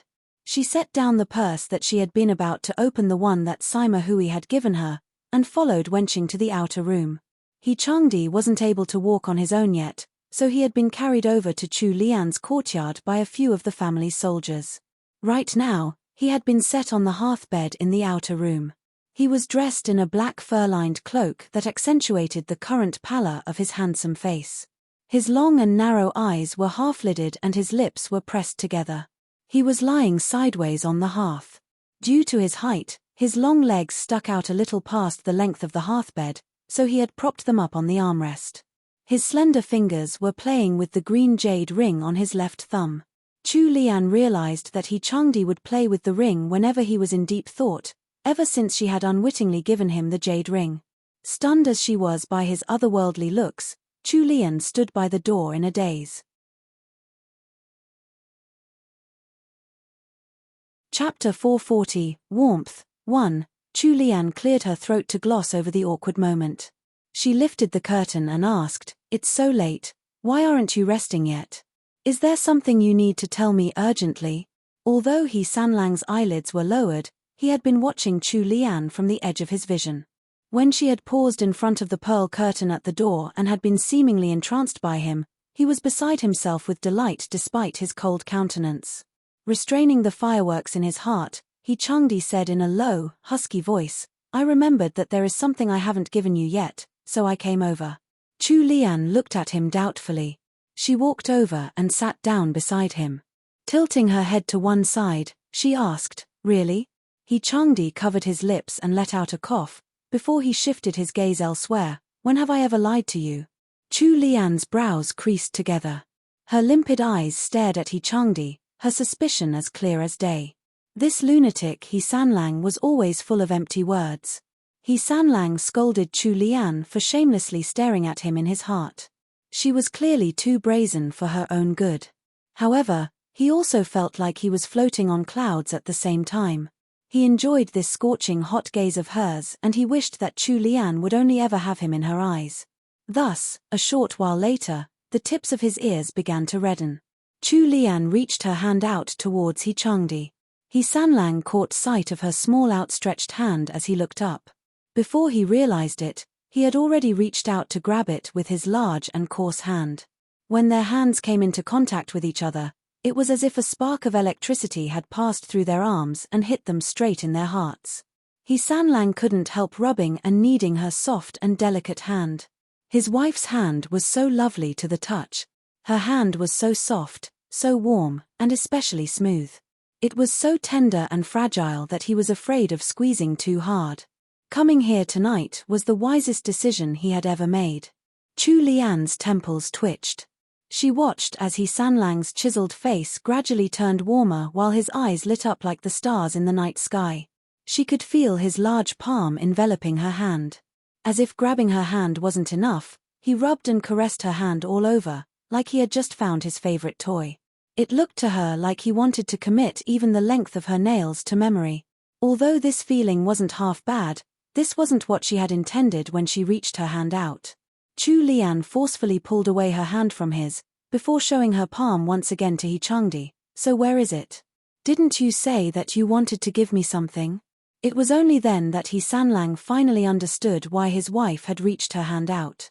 So it hadn't been for him to touch, it was to ask him for his present. He Sanlang felt like he had been dealt a blow.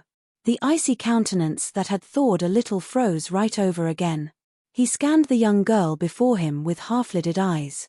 He was fuming inside and he wanted to punish this wicked woman. Unfortunately, his heart was willing but his flesh was weak. He Sanlang retracted his gaze and didn't reach out to continue touching Chu Lian's hand. Chu Lian thought that he was purposely feigning ignorance and was about to speak up when she heard a violent fit of coughing from him. Chu Lian's brows creased together and she asked with worry, "What's wrong? Are you feeling unwell? Is it because you had a drink earlier? Brother Guo and the others are really too much. Even if we're celebrating the new year, they shouldn't be getting a sick person to drink." Chu Lian grumbled on, until Wenlan couldn't hold back any longer. "Third young madam, the outer room's windows are still open for ventilation." "Chu Lian, why are the windows open at the peak of winter? Hurry up and close them," Chu Lian awkwardly ordered. Wenlan was speechless. It had been third young madam who had complained that the room was too warm due to the hearth in the first place and ordered them to open the windows. Wenlan shut the windows before turning around and making a suggestion. In this servant's opinion, third young master and third young madam should move to the inner room to talk. Chu Lian thought it over and asked He Changdi, "Do you need someone to carry you over?" He Sanlang shook his head, "It'll be fine if you help me. Only one of my legs is injured. I can't walk too far, but such a short distances is fine." Chu Lian also felt that it would be too heartless to wake the servants up at this time, since most of the servants had already gone to rest for the night. Thus, she followed his wishes and supported him by lending him an arm. Knowing that third young madam's body was slender and fragile, Wenlan was afraid that she wouldn't be able to support their tall third young master. She was about to step forward and offer her help, but before she could walk over, she felt a frosty glare from He Changdi. Wenlan was so shocked that she stayed rooted to the spot. Realization dawned upon her eventually. She was really dumb. Of course third young master was still able to walk. He obviously wanted to take this opportunity to get closer to third young madam. She was overjoyed for third young madam. As long as third young master cared about their third young madam, their days would only become more and more blissful. With a smile, Wenlan stealthily retreated to the side room, and even dismissed the two maidservants that were on duty. Chu Lian's head was at the same height as He Changdi's shoulders, and that was only because she had grown a little last year. Otherwise, she would only be as tall as his chest, like before.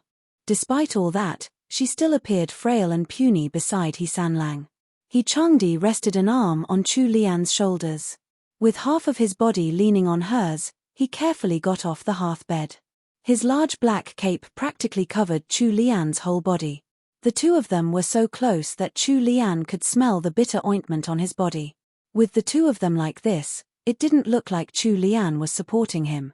Instead, it seemed more like He Changdi was embracing her. Actually, He Changdi wasn't even putting much of his body weight on her because there was no way she would be able to shoulder that burden with the little strength that she had. The young couple then entered the bedroom together. Chapter 441, Warmth, 2. The incense burner in the bedroom was giving off a faint watery fragrance. The decor of the room made it clear that it belonged to a lady. He Changdi took in the entirety of the room in one glance and frowned, as if he wasn't satisfied with how the room was only suffused with her taste. He decided that he would have to add his own touch to this room in the near future and turn this living space into a mix of their styles. He Sanlang's gaze finally landed on the desk in the room. There was a lotus lantern on the desk, lighting up the plain brocade-lined surface. A stack of opened red envelopes and a small pile of banknotes and silver ingots, as well as a slightly opened purse, were placed on the table. It looked like she had stopped in the middle of opening the purse. Chu Lian looked around the room as well. The whole courtyard was small, so even though this was the main room, there wasn't much space inside. There were only the most basic furnishings, a bed, closet, chairs, and a desk. There wasn't even a single chaise here. He Changdi's thigh was wounded so he couldn't sit down. Thus, she could only have him lie down on the bed that she used. Chu Lian had no other choice but to help He Sanlang over to her bed. She gave him a long cushion to lean against. "Take off your cloak." He Sanlang stretched his arms upwards to let Chu Lian take off his cloak, which she then hung over a nearby screen. When she turned back, Chu Lian noticed that her husband was staring at the pile of red envelopes on the table with creased brows. She explained with a smile, "Uncle Qian and the others gave those to me as a blessing when they came over to eat." As she was saying this, her eyes sparkled. He Sanlang could tell that she was truly happy over receiving these red envelopes despite how there weren't even 50 taels of silver in total.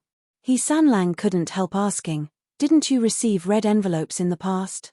Chu Lian blurted out the truth without thinking, "It's been years since I last received a red packet." It was only after speaking that she remembered that she was supposed to be Hao Ying's sixth miss and not Chu Lian from the modern world. An awkward silence ensued, causing Chu Lian's happy expression to cool off into indifference. He Sanlang was absolutely stunned by what she had said.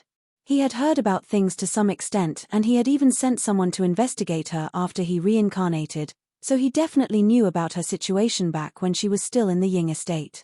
Her birth mother had died earlier and her birth father was absent from her life. Her stepmother was harsh towards her. There were plenty of children in House Ying and the old Duke and Duchess favored boys over girls, so Chu Lian had never gotten much love from her family. Even though she had her loyal and caring nursemaid senior servant Gui by her side, senior servant Gui was just a servant after all. It felt as if 1,000 needles were pricking his heart. In the past, he had wished for her to receive all of the suffering in the world, but now he couldn't bear to listen to even a single one of her bad experiences. He adjusted his expression and waved at Chu Lian, who wasn't too far away. When Chu Lian saw that he wasn't going to pursue that line of conversation, she quickly walked up to him, wanting to bury the earlier topic. He Changdi caught her wrist and pulled her into his embrace. While his tone remained cold, there was a hint of warmth when he spoke. "I'll give you a red packet every new year from here on out." Chu Lian was frozen stiff. She hesitated for a moment before turning her head to meet his gaze. Her heart was full of self-reproach and warmth at the same time. Here she was afraid of exposing her true identity, yet he was trying to soothe her past wounds. Actually, this lunatic husband of hers was a true tsundere person with a sharp tongue and a soft heart. Even the rational Chu Lian had a sour feeling in her heart. She scolded the past Chu Lian angrily in her mind, "You stupid idiot. Why did you abandon such a good husband? You were really dumb." However, she was glad that this good husband was now all hers. Chu Lian blinked in an attempt to stop the warm tears in her eyes from spilling. She sent a pout to He Changdi and couldn't hold back the urge to tease him when she saw how serious he was. "How much are you going to give me then? I don't want it if it's too little." He Sanlang had a sincere expression on his face as he reached out to touch her soft and delicate face gently. "I'll give you everything that I have." Chu Lian had only been trying to tease him. Who could have expected words like that to come from He Sanlang's mouth? Chu Lian gaped a little from her astonishment. "Are you stupid? If you give me everything that you have, then what about yourself? Most men usually think of ways to hide their money instead. What if I'm a spendthrift and I end up spending all of the money you give me?" A rare burst of laughter spilled out from He Changdi. He tightened his hold around her and enjoyed the warmth of her soft body against his. "If you spend it all, then so be it. You're my wife anyway. If you really spend it all, you'll have to go out and beg for food with me." Chu Lian rolled her eyes.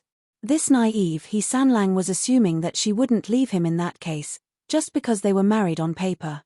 The two of them continued hugging for a while before He Changdi finally took out the long, exquisite wooden box that Lai Yu had given him earlier. "This is for you." He Changdi looked down at her with love and devotion in his eyes. Chu Lian was astounded. "So there was really a present for me?" When he had ignored her in the outer room after she had demanded that he take his present out, Chu Lian had assumed that he was only using that as an excuse to visit her. Chapter 442. Giving his wife a present. 1. Chu Lian sat up in his embrace. He Sanlang continued holding her with one arm, just in case she slipped and fell from the bed. The wooden box was finely made and there was a hidden lock on its side. If one were to push at it gently, the box would spring open. With a clatter, the box sprung open, revealing the indigo velvet lining inside. A lovely pure white jade amulet was nestled within, completely white and flawless. The amulet wasn't very big. It was only about the size of her thumb, and it had been carved into a very lifelike handsome steed. Every hair on the horse's body could be seen clearly. The detailed carving indicated that this amulet was definitely very valuable.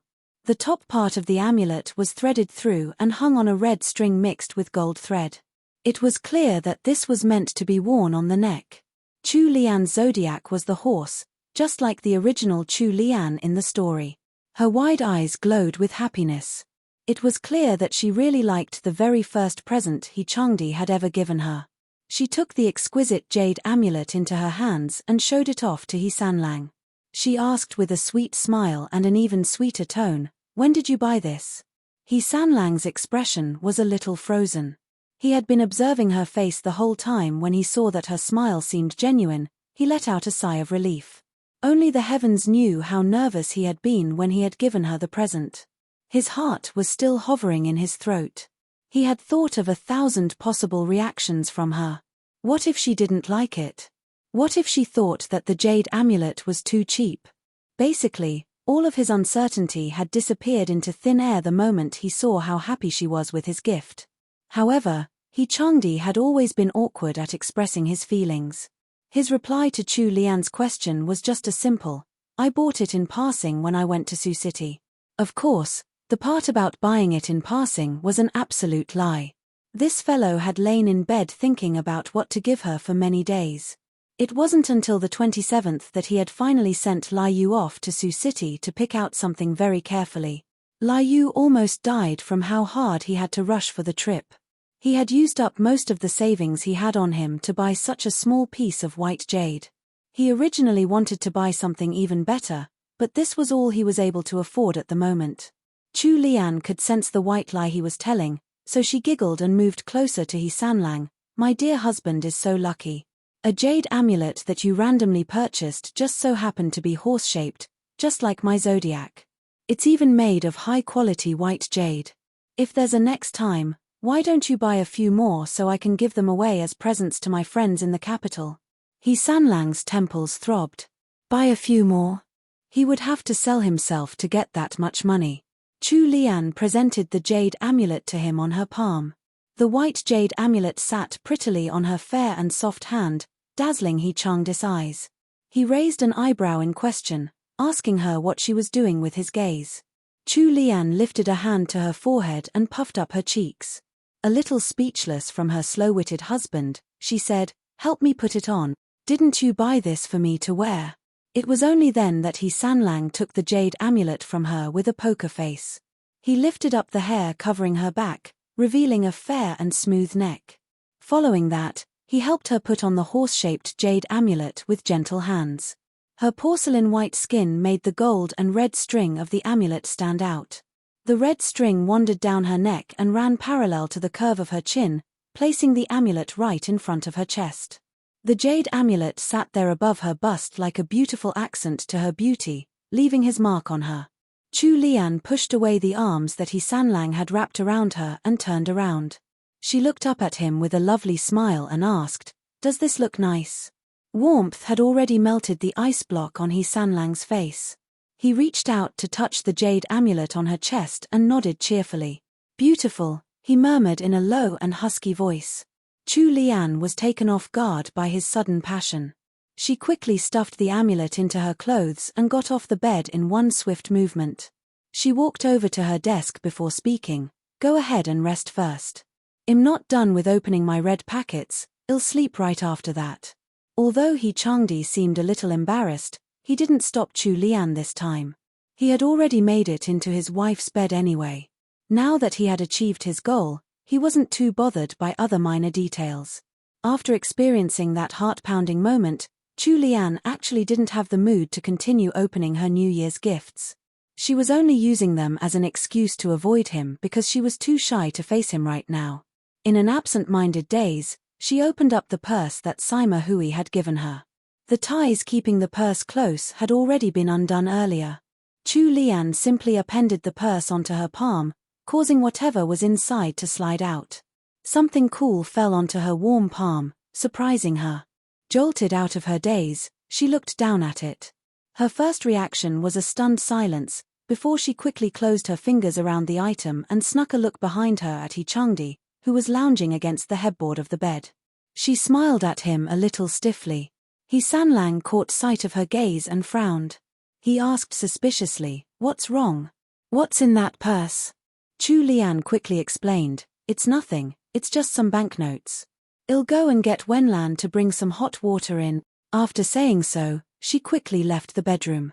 Changdi watched as his wife practically sprinted out of the room. His eyes darkened over. Why would she have to go out of the room to get the servants to bring some hot water in?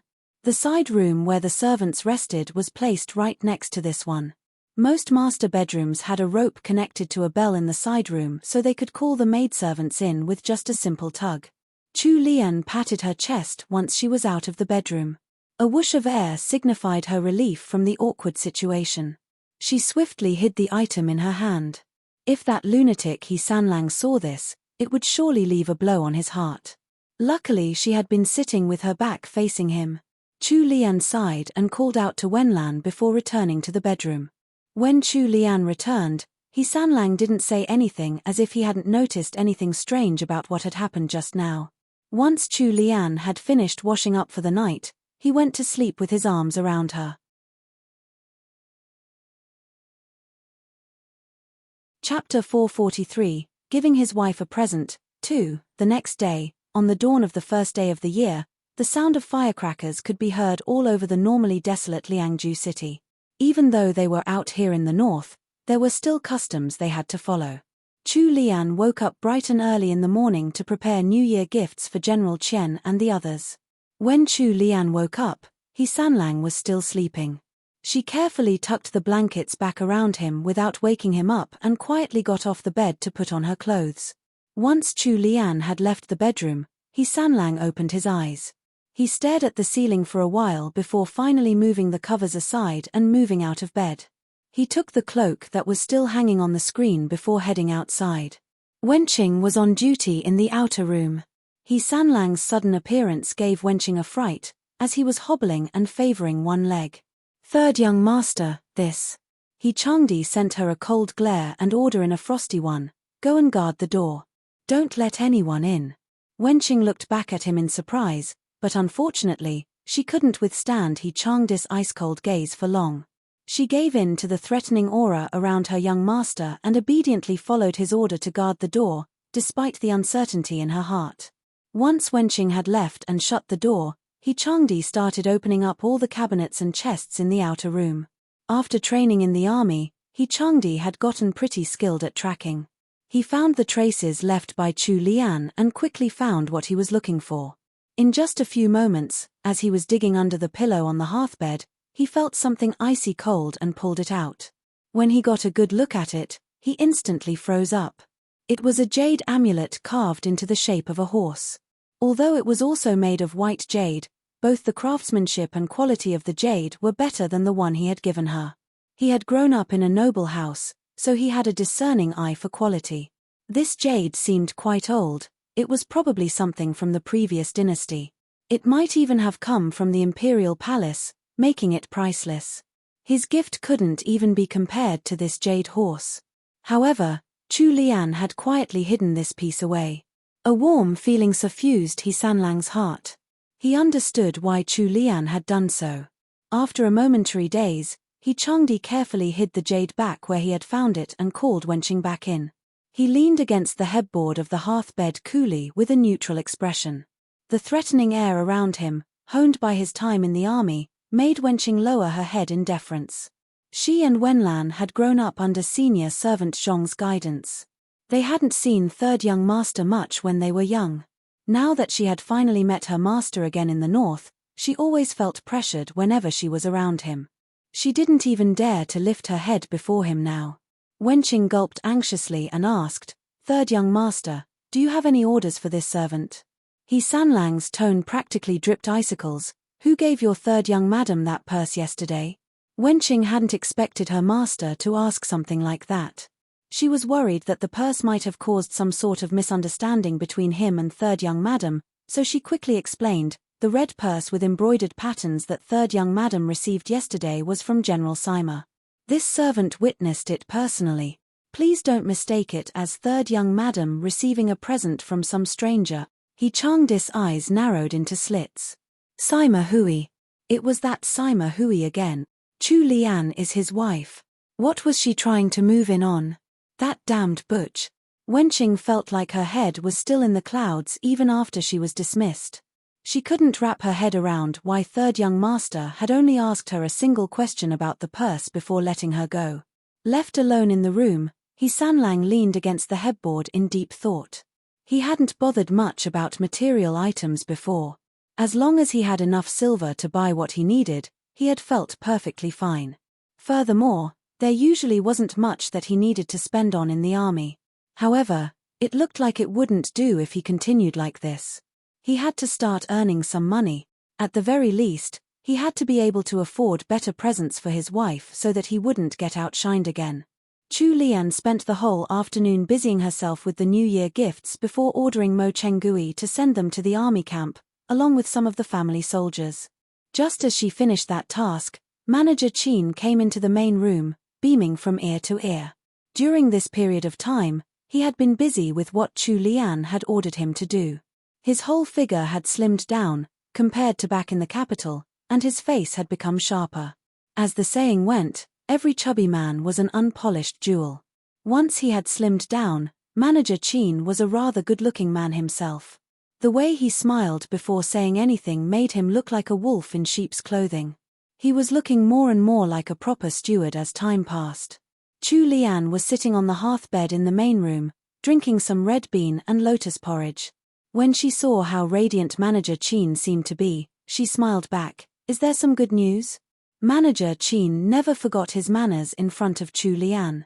He bowed respectfully to her first and spoke some customary words of blessing for the new year before moving on to report on his tasks. When there's a will, there's a way. This servant has finally fulfilled third young madam's order. Chu Lian's almond-shaped eyes lit up. The speed at which Manager Qin had accomplished her request was out of her expectations. She set down the porcelain bowl in her hands to ask, "When can we start operating?" "The day after tomorrow at the latest." The barbarians don't celebrate the new year. This period is when there's great demand for material goods. This servant has already inquired about the location. There are 18 places in total. We'll send the goods over in the next 2 days. As long as we have enough manpower, we'll be able to start operating immediately. Chu Lian was generous with her praise. You've done well for this task. Remember what I said to you last time. Offer whatever goods we manage to get to the northern border troops first. Move whatever they don't want according to the plans I've given you. Also, give the northern border troops 40% of the profits we make from this. We'll keep the other 60%.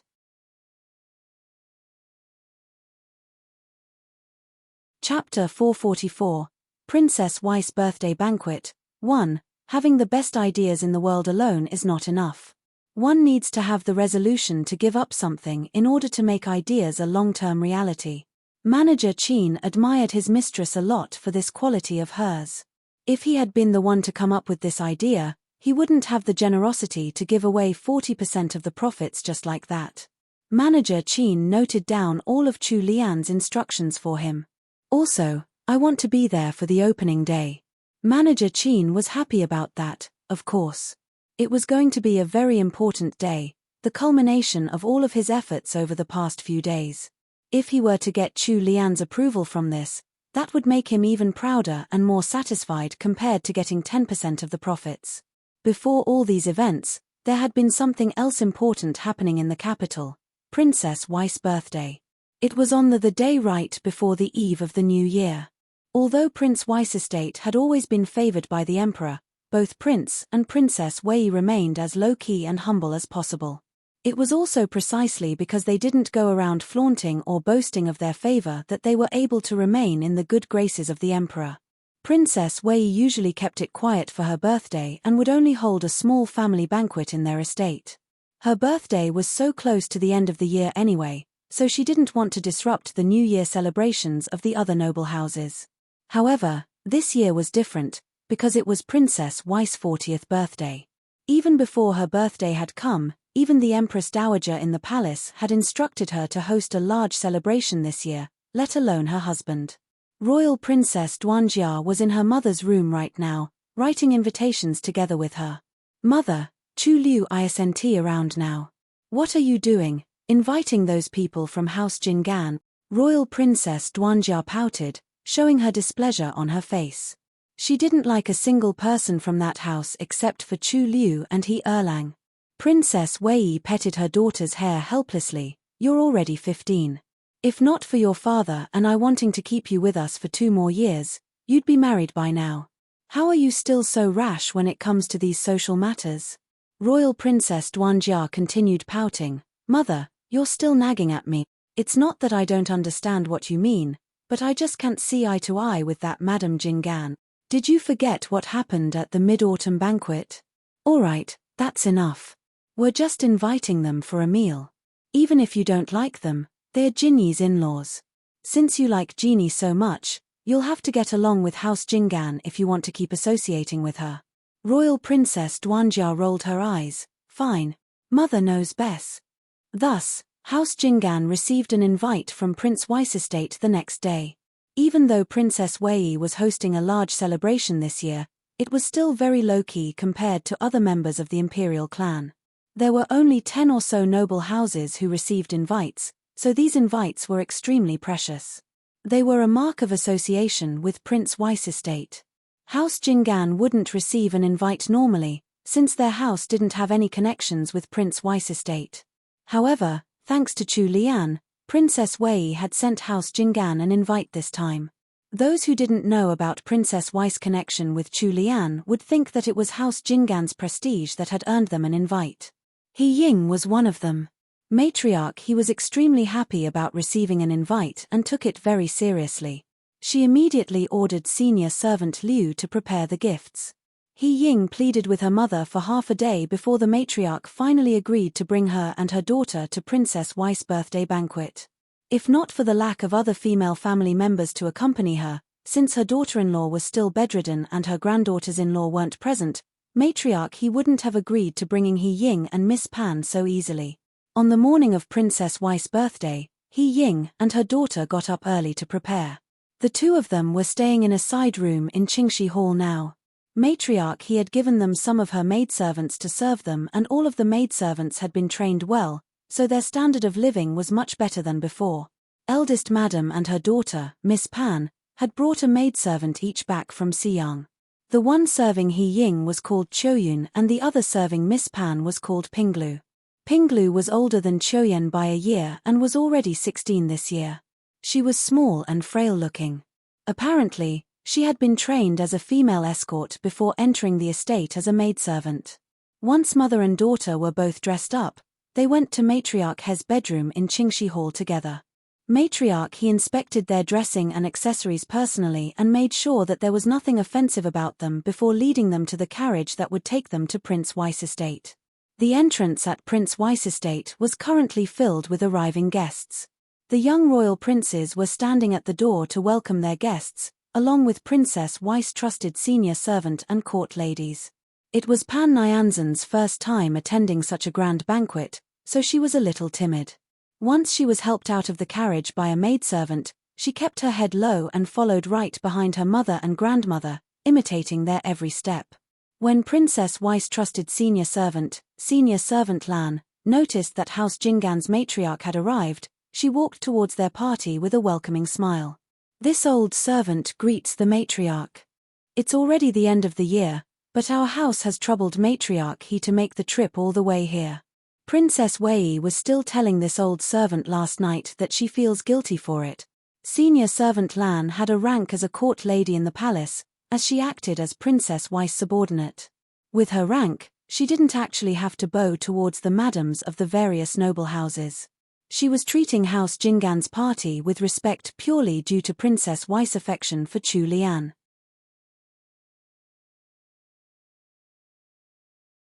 Chapter 445, Princess Wei's Birthday Banquet, 2. Matriarch He had been living in the capital for so long that she understood all the nuances of the etiquette in play here.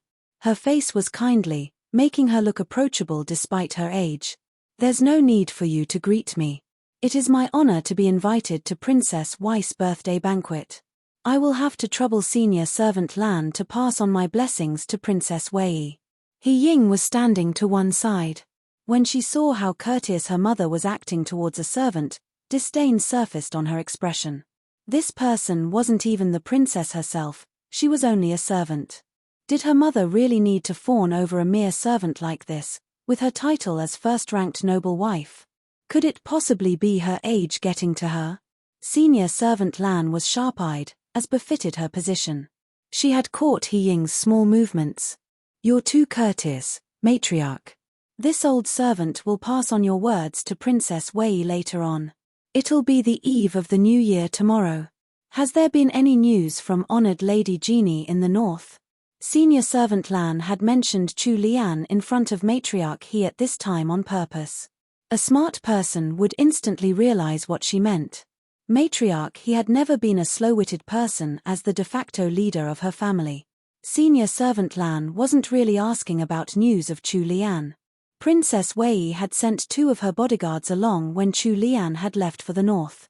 If there was really any news, Prince Weiss' estate might even find out earlier than they did. Right now, she was using the mention of Chu Lian to remind her that the only reason they had received the invite and why they now able to mingle with Prince Weiss' estate was purely due to Chu Lian's efforts. When you drink water, think of the person who dug the well. Matriarch He sighed, I have not received any news of her. I've always been thinking of Liana, please pass on my gratitude to Princess Wei for remembering Liana. If there's any news, I'll definitely send a message to the princess immediately. When Senior Servant Lan saw that the matriarch had understood her reminder, she ended the topic.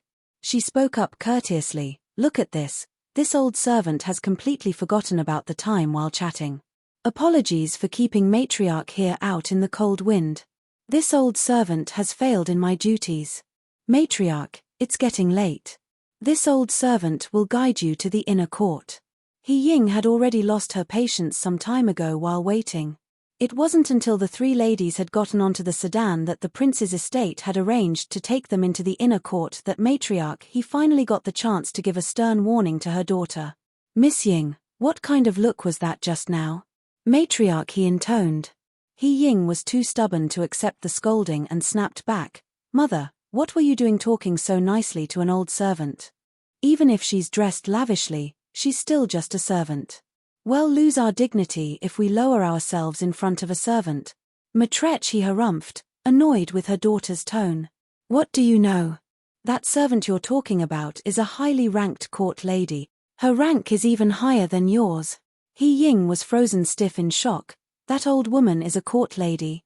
Matriarch He suppressed her rage, not wanting to have it out with her daughter at this time. However, her tone turned more icy. Put away that haughtiness of yours. This birthday banquet is extremely important, and so are all the guests here. If you offend a respected personage and make enemies for me, I'll send you right back to Xiyang. He Ying shrunk back. It was only after the matriarch had pulled out that threat that she really felt fear. Back when she had still been a young miss in House Jinggan, the house hadn't been as illustrious as it was now. They didn't even have a noble title then. Old Count Jinggan had earned that title by risking his life on the battlefield. Thus, she had never interacted much with the nobles in the capital. It was normal that she wouldn't realize an unassuming senior servant would be a formally titled and ranked court lady. The court ladies' ranks in the Great Wu dynasty were equal to ranked noble madams. Senior Servant Lan was a 7th-ranked title at the very least. That was much higher than He Ying's own rank now. Furthermore, court ladies had always been looked up to. After this small commotion, He Ying decided to give up all of her airs and remain low-key on this day. The timid Pan Yanzhen had also been properly frightened from all this. The capital was really teeming with all sorts of noble ranks. If a stone randomly fell from the sky, it would likely hit someone with a noble title. Princess Wei was waiting in the main hall of the inner court for her guests. There were many esteemed madams and misses here today. Some of them were the noble wives of the ministers of the cabinet. There were even some high-ranked imperial clan members around. Even Matriarch He wasn't able to lift her head high in front of all these people. She hurriedly gave her greetings to Princess Wei before retreating from the circle with He Ying and Miss Pan. Old Duchess Zheng and a few other senior members of noble houses were gathered in one area, naturally forming a social circle. Matriarch He entered the circle and sat down. Old Duchess Zheng greeted her with a smile. "It's just us old ladies left in this circle." After saying so, she glanced over at He Ying, who was behind Matriarch He.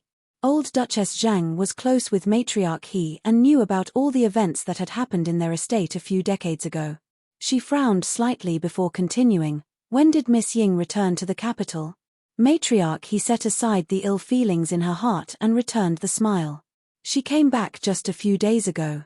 After so many years, I just couldn't rest easy with her raising her child in Xiyang.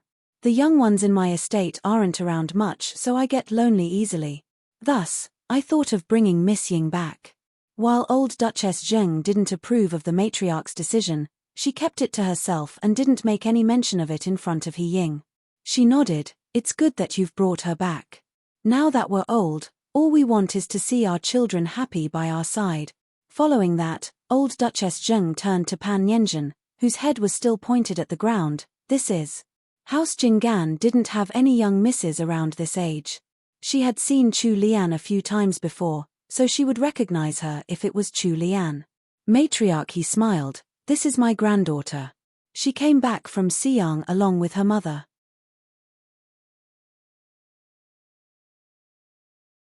Chapter 446. News reaches the capital. 1. Realization dawned upon old Duchess Zheng. She sized up Pan Yanjun seriously for a moment.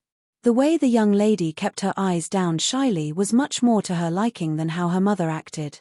As Matriarch He's old friend, she couldn't help but be curious. "How old is she? Is she engaged yet?" "She just had her coming-of-age ceremony this year. She'll be 16 in the new year." "Why, she's a full-grown lady already."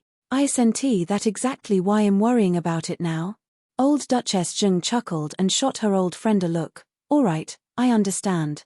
I'll keep an eye out for you. If there are any suitable families, I'll bring it up with them." The matriarch was glad that her friend could help her, of course. Meanwhile, the young miss in question sitting behind Matriarch He ducked her head down as her cheeks flushed upon the sudden mention of her future engagement. He Ying's expression turned. Her mother was trying to marry her daughter off to someone else. Right now, she and her daughter were penniless and helpless. They didn't have any noble titles or ranks and she was a widow. Even with House Jinggan backing them, her daughter wouldn't be able to attract a good family. It would most likely be a poor minor official's family or some noble's son with something wrong in his household. Compared to that, wouldn't it be better to let her daughter stay in House Jinggan? They would be able to stay in her maiden home forever then. She hadn't been slacking these few days in her maiden home. She had gone around listening to all the news she could get about the estate. Her elder brother had 3 sons. The eldest and the youngest were married, but the second one, Erlang, was still single. Furthermore, he was working for Prince Jin in Zhongju. His future was extremely bright. He Ying had her own plans for her daughter's marriage. The conversation between Matriarch He and old Duchess Zheng had agitated her and she now felt that she should push her plans a little earlier. As she was thinking of how she could do that, old Duchess Zheng spoke to Pan Yanjun. "Royal Princess Duanjia is here. She's going to take all of you young ladies off to play. Why don't you follow along?" Everyone turned towards Princess Wei. The pretty young lady dressed in bright red with a white fox fur cloak was obviously Royal Princess Duanjia. Royal Princess Duanjia gave her birthday wishes to her mother before she was ordered to take care of all the young noble misses who had come today. Matriarch He turned to look at Pan Yanjun. "Go on. It's rare for the royal princess to be in the mood to socialize. There'll be more to talk about with young ladies your age." However, after she thought on it a little more, she couldn't rest easy sending Miss Pan away alone, so she ordered senior servant Liu to follow. Pan Yanjun was still hesitant. Most of the beautiful young ladies in the group following after the princess had very high statuses, so it was rather intimidating. However, just as she raised her head, she caught a threatening glare from her mother. Pan Yanjun didn't dare to disobey her mother. She stood up and bid her goodbyes to the older women before rushing off to follow Royal Princess Duanjia. Princess Duanjia didn't like to socialize with all these fragile noble misses in the first place. It just sucked all the energy out of her just looking at them. If it hadn't been a very special occasion for her mother, she would have snuck off to laze somewhere by now. She sighed inwardly. When was that darned Chu Liu coming back? She was going to die of boredom here in the capital. Of course, Pan Nianzhen's identity as a distant relative of House Jinggan wasn't enough to attract Princess Duanjia's attention. The princess didn't like hanging around with so many people, so she was only doing the bare minimum of hospitality for her guests. Thinking of the task her mother had given her, she led the group of ladies over to Plum Pavilion. It was the end of December, so it was just the right season for plum blossoms. There had been plum trees here in this plum pavilion in Prince Weiss estate since the previous dynasty. After 100 years or so had passed, the branches of the old plum trees had become gnarled and they bloomed even more vigorously. Princess Wei loved plums, so Prince Wei had ordered all sorts of plum trees to be planted here. The current plum pavilion was overflowing with plum trees in full bloom. Their beauty and aroma had long become one of the famed winter scenes in the capital. There was a special corridor built in the plum tree garden of Plum Pavilion, where some tables and chairs had already been placed. Light muslin veils were covering both sides of the corridor and braziers had been placed within. The moment they entered the corridor, a burst of warm air surrounded them. It was a really good location for admiring the plum blossoms. However, it wasn't just the plum blossoms they were meant to be admiring today.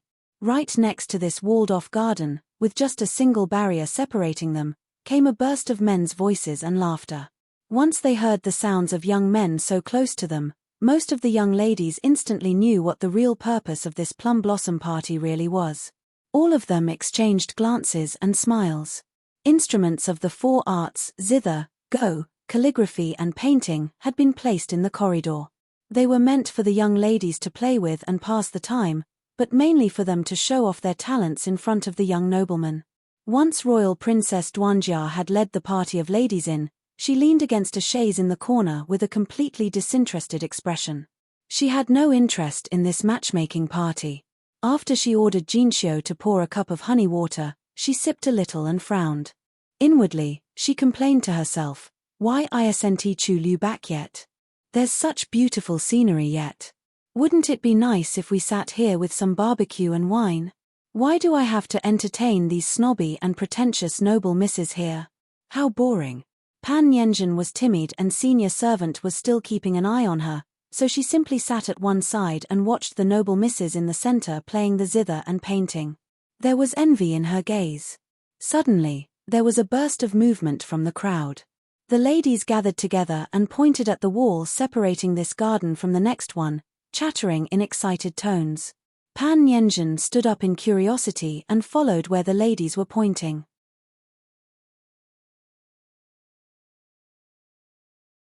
Chapter 447, News reaches the capital. 2. Through the thin muslin veils, they could see a tall man through the holes in the walls of the courtyard. Although he gave off a gloomy aura, that exquisite face looked like it had been sculpted by the heavens, as if he had come straight out of a painting. He had upturned eyes and the space between his brows was slightly wrinkled. His elegant hands moved as if they were plucking at their heartstrings. The young man was dressed in blue from head to toe, with an azure brocade robe and a darker navy cloak. There was a jade amulet hung at his waist and a crown tied in his hair. He looked like a brilliant and noble man. The way he carried himself dazzled the eyes of most of the ladies there. Pan Nianzhen was staring with her eyes wide herself and it took her a long time to regain her senses. It was the first time she had ever seen such a good-looking man. Excited snippets of chatter filtered into her ears. "Sir Xiao. He's the top scholar this year. Old Duke Ying must be proud." Pan Nianzhen soon found out what that man was called, Xiao Bojian. He had been a talented student in the Imperial College and was now a rising official in the court. A promising youth, with looks beyond measure. In this short moment, Pan Nianzhen had already fallen for Xiao Bojian. Although Xiao Bojian was on the other side of the courtyard wall, he could hear the excited discussion from the young ladies on this side. He cast a casual glance their way. His gloomy expression and perfect features made him seem like an abnormal person, but the noble missus loved that type of air somehow. Perhaps due to complete coincidence, Xiao Bojian's gaze paused in Pan Nianzhen's direction for a second. Pan Nianzhen felt her heart leap out of her chest at that look. She quickly pressed a hand on her chest. Even after Xiao Bojian had taken a seat with his back to them, she was still staring at him dazedly for a long time. This caught royal Princess Duanjia's attention and she frowned. Who is she? Her handmaid, Jinxiu, looked to where the princess had focused before bending down and whispering into her ear, replying to Royal Princess, she's from House Jinggan. Royal Princess Duanjia found that strange. She looked at Jinxiu with confusion in her eyes. Princess, she's the daughter of the eldest madam of House Jinggan, surnamed Pan. This servant heard that she came to the capital from Xiyang just 2 days ago. Royal Princess Duanjia glanced at Pan Nianzhen once again, her brows still furrowed. She made a mental note of this event and looked towards the courtyard wall as well. Her next reaction was a light snort. She disliked Xiao Bojian at first sight. He might be slightly better looking than most men, but he was purposely acting in such a way to tempt young ladies. How shameless. Although this was a disguised matchmaking party, there were no further incidents. The noble misses stayed in Plum Pavilion until it was close to midday and they were taken to the banquet by Royal Princess Duanjia. They had only been sitting in the lunch banquet for a while when good news came from the palace. Princess Wei was seated at the head of the female guests. Although none of the ladies in the inner court of the palace had come today, the Empress Dowager and Empress had each sent their trusted servants over with gifts. They likely hadn't come so that they wouldn't overshadow Princess Wei in her birthday party. At this moment, senior servant Lan was whispering something into Princess Wei's ear with a smile. When she was done speaking, Princess Wei's eyes lit up and she beamed happily and nodded. When did this news arrive? Senior servant Lan was very happy as well. The eunuch who delivered the presents from the palace said it himself. That meant that the news was practically confirmed and wasn't just rumor. However, there wasn't much possibility that it was a rumor anyway. No one would dare to joke with such important matters. The guests seated below had noticed the joy in Princess Wei's expression by now. All of them found it strange. Princess Wei was normally more subdued in everything, even her expressions. It was rare to see her showing her emotions so openly.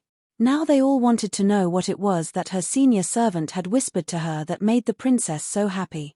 It was Princess Wei's sisters who understood her the most, in the end. A middle-aged noble madam dressed in a gorgeous dress, sitting not too far down from the princess, was the first to ask, "I wonder what news has made your highness so lively?" Princess Wei shot a displeased look at the madam who had spoken. "Second sister-in-law, are you so afraid that he'll hide the good news from you?" After saying so, she turned to the hall full of noble ladies, prepared to reveal the news. "Even if I don't tell you now, I'm sure you'll find out when you get home today." Everyone exchanged looks, curious about the good news that the princess had mentioned. Princess Wei gave a restrained smile. There was news from the palace that the north has come out victorious in the war with the two Huns. A cloak of silence hung heavy in the air after the announcement, before it burst and gave way to deafening cheers. Some madams even tried using this opportunity to fawn on the princess. "Your highness must be a lucky person. Such wonderful news came from the palace today. It's double the blessings for your birthday." Princess Wei usually didn't like this kind of flattery, but she didn't speak up this time, only sending a reprimanding look at the madam. The happiest person amongst the group of noble madams was matriarch He. Hot tears spilled over in her eyes. She had been the most worried about Sanlang, out of all her grandsons. This news sent her mood soaring through the roof. They could finally have a nice and peaceful new year ahead. On the day of Princess Wei's birthday, news of the great victory of the northern troops exploded in the capital like fireworks. The Chengping Emperor was the first to receive the report, of course. He immediately summoned the messenger who had reported the news for a personal audience. TL note, the holes in the courtyard wall look like this, so that's how they can see the guys. Courtyard with decorative holes.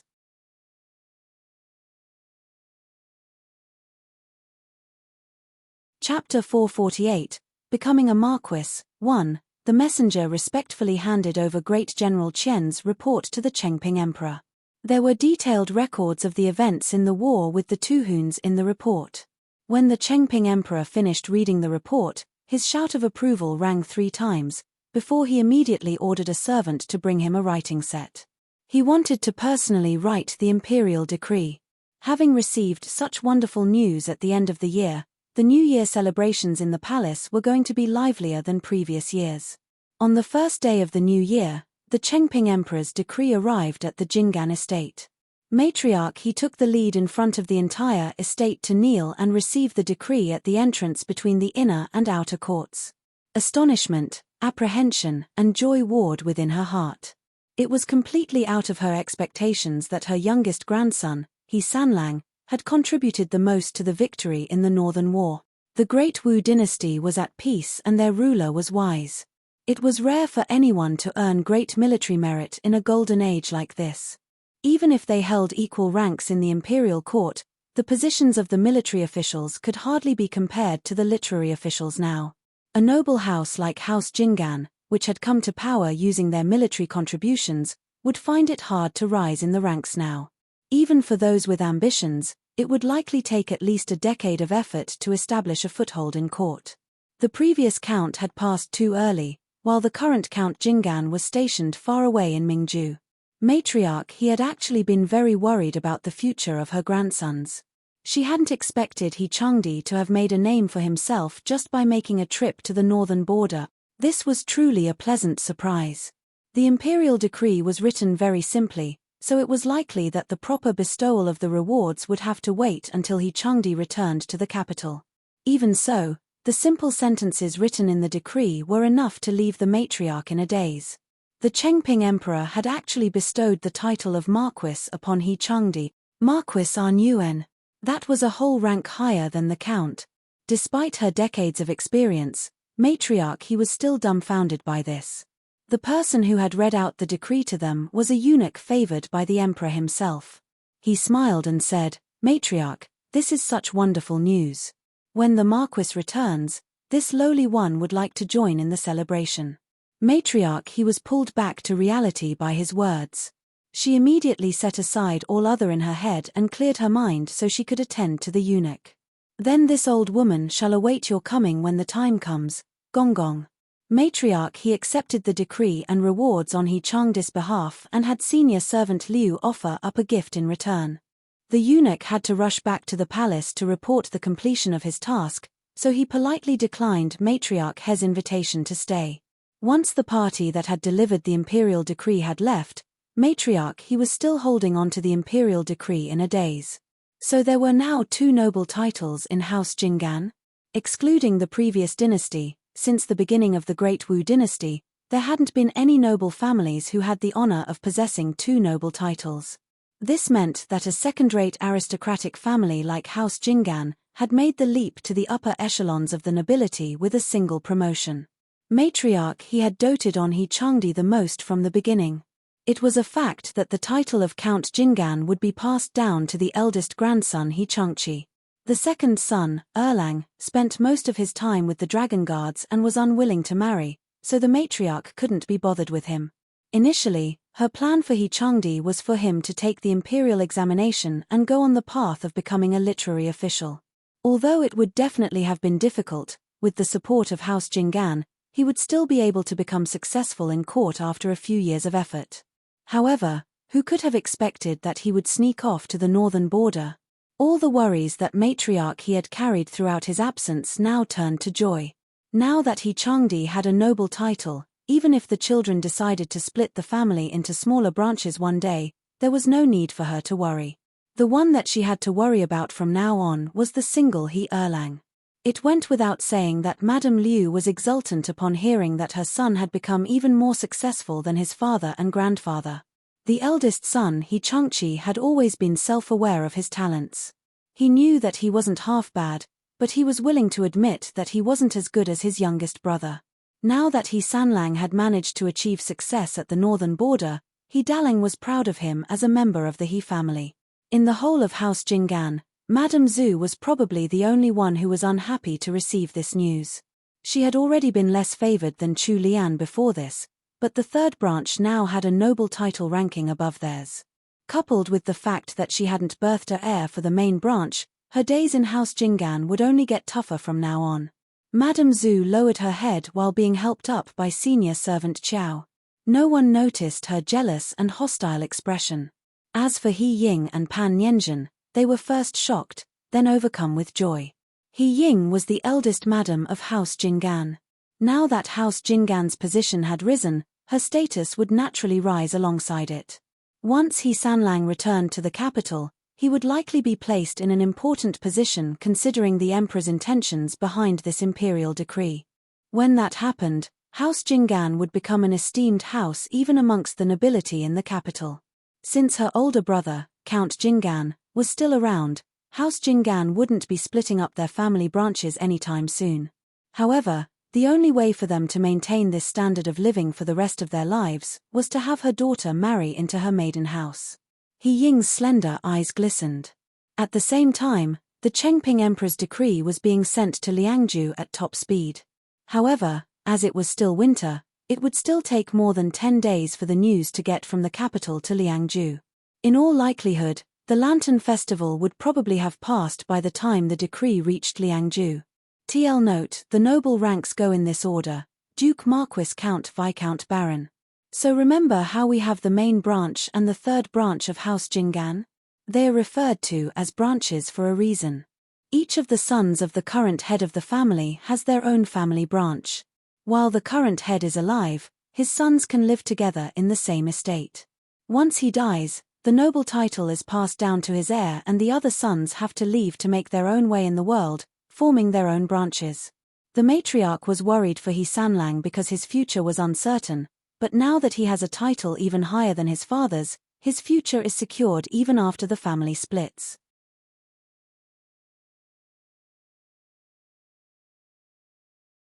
Chapter 449, Becoming a Marquis, 2. Once the first day of the new year was over, the days that came after seemed to pass in a flash. Liangju city was still snowed in, so anyone who wanted to travel long distances had to ride the snowboat that Chu Lian had ordered to be made. According to Yue Han, who had lived in the north for decades, the ice of winter would only melt in the second month of the year. When that happened, more than half of the snow-covered plains would turn into wetlands, which was just as dangerous as snow. Yue Han and her sons now lived in the He estate. After spending some time with them, Yue Han was now able to speak the common language used in the Great Wu at a basic level. Although her intonation was a little strange, there was no problem in communicating with day-to-day matters. Having survived an arduous trial with Yue Han and her sons, Chu Lian had a great relationship with them now. Yue Han only had 2 sons and no daughters, and Chu Lian was even younger than her eldest son Maiyan, so she doted on Chu Lian like her very own daughter. The barbarians were a straightforward people and weren't bound by complicated rules and etiquette like the nobles of the Great Wu dynasty. As an honest young lady born in the modern world, Chu Lian found it easy to get along with Yue Han. They acted more like long-lost relatives around each other. The health of the 11-year-old Narisong had slowly improved after days of proper nutritious food and medicine in the He estate. Now the 2 brothers were working under manager Qin. Chu Lian had already discussed the matter of Yue Han and her sons with He Sanlang. They were going to bring the 3 along with them when they returned to the capital, and they would stay with them from now on. The usually narrow-minded He Sanlang had generously agreed with Chu Lian's suggestion for this matter. This had caused Chu Lian to confirm it with him again, as she wasn't sure if he had heard her clearly. Only then was she sure that he wasn't joking. Chu Lian was seated beside He Changdi's bed with a bowl of medicine in hand. Finding her husband's sudden geniality strange, she asked, "He Changdi, when did you become so agreeable?" He Changdi shot a quick glance at her before he closed his eyes, hiding the flash of emotion in their depths. The changes in his mood couldn't be detected from his even tone. "When have I ever been anything but agreeable?" Chu Lian had been stirring the concoction in the bowl with a spoon. She rolled her eyes when she heard He Changdi's reply, "When have you ever been agreeable? You get into a temper if I stay for just a moment longer with Sister Hui." The tips of He Changdi's ears reddened. He then pursed his lips and remained silent. During the time they had spent together in the past few days, they hadn't been glued to each other the whole time, but they had still shared the same bed and ate all 3 meals together every day. Now, they were both more familiar with each other. Chu Lian had always been sharp-witted, so she had a much better understanding of how socially awkward her husband was now. The fact that he had pursed his lips and maintained his silence probably meant that he had justified his own actions to himself 100 times over. Chu Lian's mouth twitched. She wanted to stuff the bowl of medicine into his hands. He Sanlang intentionally stayed still, so Chu Lian could only come to a compromise. What could she do since he was still injured? She resigned herself to her fate, and lifted a spoonful of medicine to He Sanlang's mouth. It was only then that He Changdi finally opened his mouth to take the bitter medicine. Chu Lian was speechless. She had tried tasting the medicine he was drinking out of curiosity before. It was bitter as hell. If she had the choice to, she wouldn't be able to take a single sip. Wouldn't it better to just gulp it all down considering how bitter it was? Why did he insist on her feeding him spoonful by spoonful? Could it be that He Sanlang had lost his sense of taste? He even looked so happy drinking it. What a weirdo. Chu Lian started discussing the matter at hand with him only after he had finished the last mouthful of medicine. "I'll be going out later, and I'll probably only be able to return in the afternoon. The doctor will be coming to the estate later to prescribe more medicine, so let Lai Yu attend to him." He Sanlang had initially been in a good mood. However, his wife's words immediately made his mood take a turn for the worse. There wasn't much change in his expression, as he already had a cold and handsome face, but his eyes seemed to darken a little. His aura became so imposing that it would make others freeze up, but he didn't realize that. "Where are you going?" Chu Lian knew that he was leaping to conclusions in his mind again, so she reassured him, "Get Lai Yu to follow me then. I'll have Wenqing and Uncle Mo stay behind to take care of things." They were husband and wife, so she didn't want to keep him in the dark regarding what she was doing. Thus, she might as well open up everything she was doing to his watch. If Lai Yu followed along, He Sanlang would definitely trust what Lai Yu reported about her doings. In the end, He Changdi agreed, but he didn't forget to remind her, "Bring more guards with you." With a laugh, Chu Lian suddenly kissed him on the cheek, then quickly made her escape. The sounds of her sweet bell-like laughter resounded in the room. He Sanlang was stunned by Chu Lian's sudden kiss. It was only after she was long gone that he managed to regain his senses. His first reaction was to blush hard. Luckily, there was no one else in the room at this moment, otherwise they would have witnessed the poker-faced third young master blushing after getting assaulted by third young madam. The sight alone would likely shake them to their core, and they might even worry that he had been possessed. Manager Qin had already prepared the snowboats for departure. Chu Lian was helped up onto the snowboat by Wenlan. She and Wenlan shared the snowboat with Li Yu. Lai Yu and Manager Qin sat in another. The places they were heading to today weren't too far away, it would only take about an hour to get to the closest one. When they arrived at the first area, Chu Lian lifted the curtain in the carriage slightly to look at the 6 sturdy tents nearby. There were barbarians traveling to the tent from all directions from time to time. Most of the barbarians were herding yaks, horses and goats. There were also some who carried goat and yak skins. However, they all shared one common trait, which was their skinny bodies and haggard faces. Someone with experience would be able to tell that they had become like this because of their quality of life. It may not necessarily have been caused by a lack of food. There could be a few causes for their haggard appearances. Not eating salt for a long time, or an imbalance of nutrition due to only eating meat for extended periods of time. It may even be due to them lacking coal to provide them warmth. This small area with the 6 tents in the center was a simple market specially prepared for them to trade goods.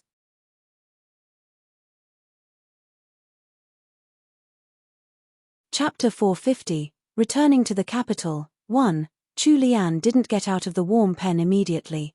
She simply lifted the curtain and watched. It was only when she was sure that everything was working smoothly here that she sent the order to move to the next spot. Just like Chu Lian had predicted, they were already back in the He estate in the afternoon. Chu Lian was so tired out from the long trip out that she quickly ate a simple meal and went off for her afternoon nap. He Sanlang took this chance to summon Lai Yu in for some questioning. Lai Yu's excitement showed all over his face. The moment he entered the room, without any prompting from He Changdi, all of his words were already spilling out of his mouth like beans. Third young master, third young madam is amazing. This servant is starting to wonder if third young madam is the reincarnation of the god of wealth. She actually managed to find a business opportunity out here in this desolate north. Hearing this, He Changdi frowned. He made a millimeter sound to prompt Lai Yu to explain further. Lai Yu trembled and quickly held back his excitement to make a proper report. When Lai Yu finished reporting everything he had seen today, He Sanlang was dumbfounded.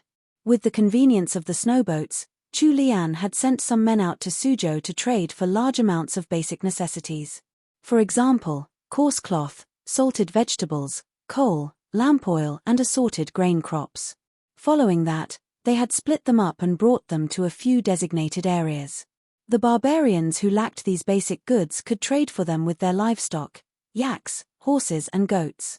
A single fat yak would get the barbarians only a single small jar of salted vegetables in return. Lai Yu's eyes were about to pop out of his head from the absurdity. If he hadn't seen it with his own eyes, he probably wouldn't have believed it.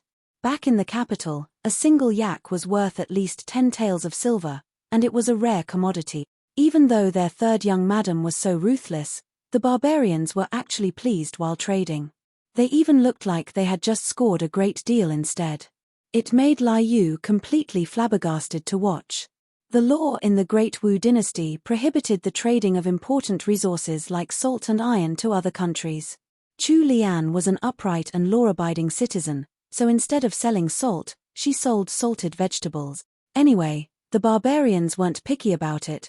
They were happy as long as it was salty. He Sanlang hadn't expected Chu Lian to have come up with such a brilliant money-making idea.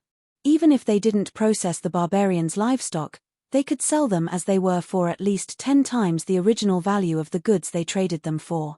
It was an extremely profitable trade. He Changdi shook his head. When he thought of how their estate had been unable to gather 1,000 taels for his mother's monthly medicine costs, he smiled helplessly. However, as a man, he couldn't let his wife tire herself out trying to earn money for the family. It was time for him to start making his own plans to earn money now. While thinking so, he waved Lai Yu over and whispered into his ear. This time, it was Lai Yu's turn to be stupefied. His body completely froze up. He gulped hard and asked while trembling, "Third young master, what you're saying, is true?" He Sanlang's expression hadn't changed throughout this exchange. He calmly nodded in response, "Bring Tang Yang here tomorrow afternoon. Tell him that I have something to discuss with him." Lai Yu nodded forcefully, "This servant will do as you say." The afternoon was the most idle period of the day for the northern border camp. Sima Hui was too bored to stay in camp, so she would frequently bring her guards along with her to the He estate to look for Chu Lian. Although she was never able to get a welcoming expression from He Sanlang each time, Sima Hui had already chosen to ignore it. Chu Lian had found a chance to return the horse amulet that Sima Hui had given her, and she had explained the whole story to Sima Hui. Sima Hui was a smart person and didn't reject the returning of the gift. She simply turned to her female adjutant, who then offered up a gilded jade headdress to Chu Lian that was even more valuable than the jade amulet. He Sanlang was furious when he found out. After the day of the Lantern Festival had passed, the imperial decree from the capital finally reached the north. Anyone who had contributed to the war efforts in the army were all given some reward.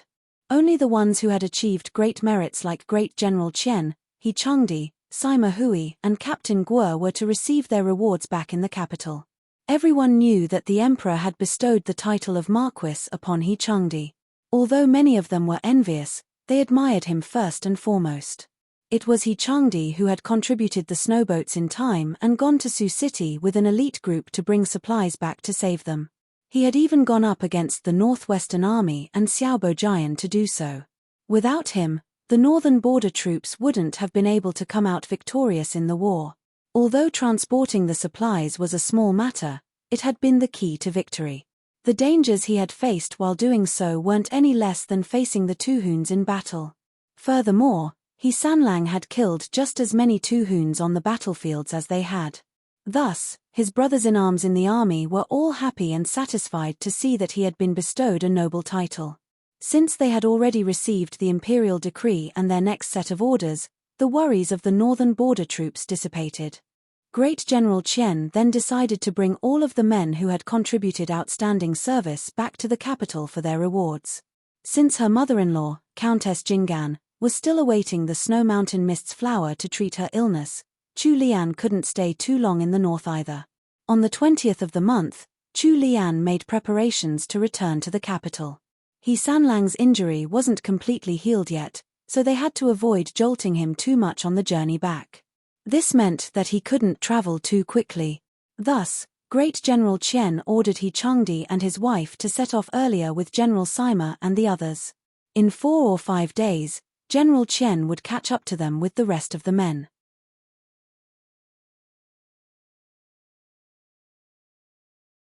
Chapter 451, Returning to the Capital, 2. Although only half a month had passed, the simple market that Chu Lian had opened in Liangju was already developing quickly.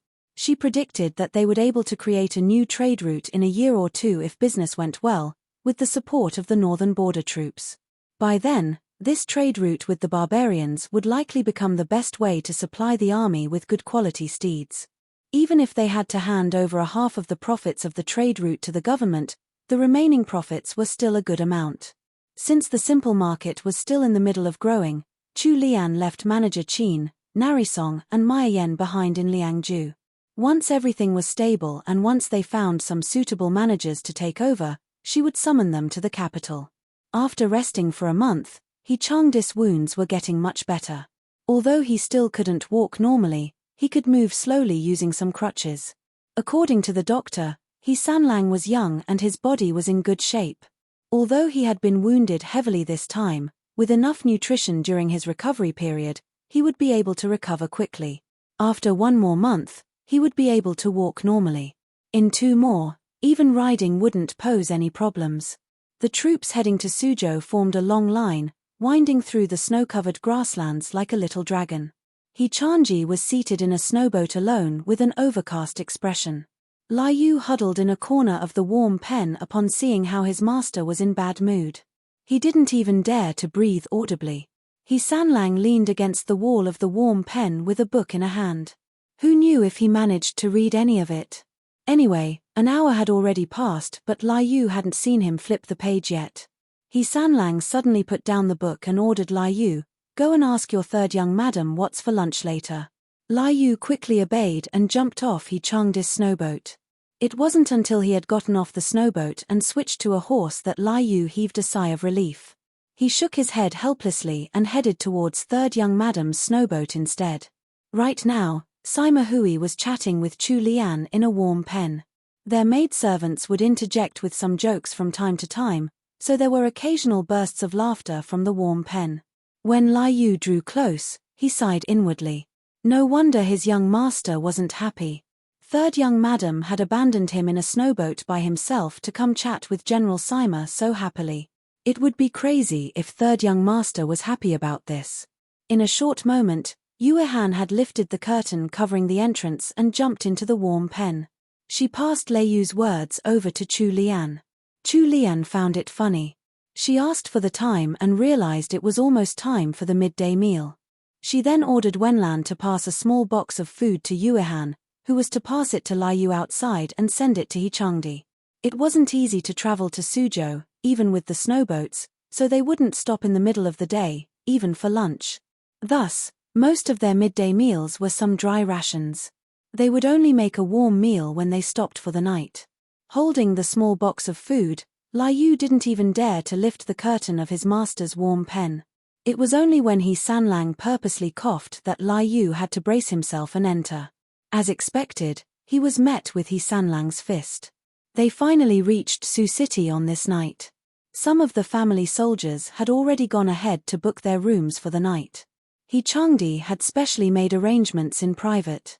He would naturally share a room with Chu Lian when they reached the inn. This time, before Sima Hui could stick to Chu Lian, she had already been dragged back to their room by He Sanlang.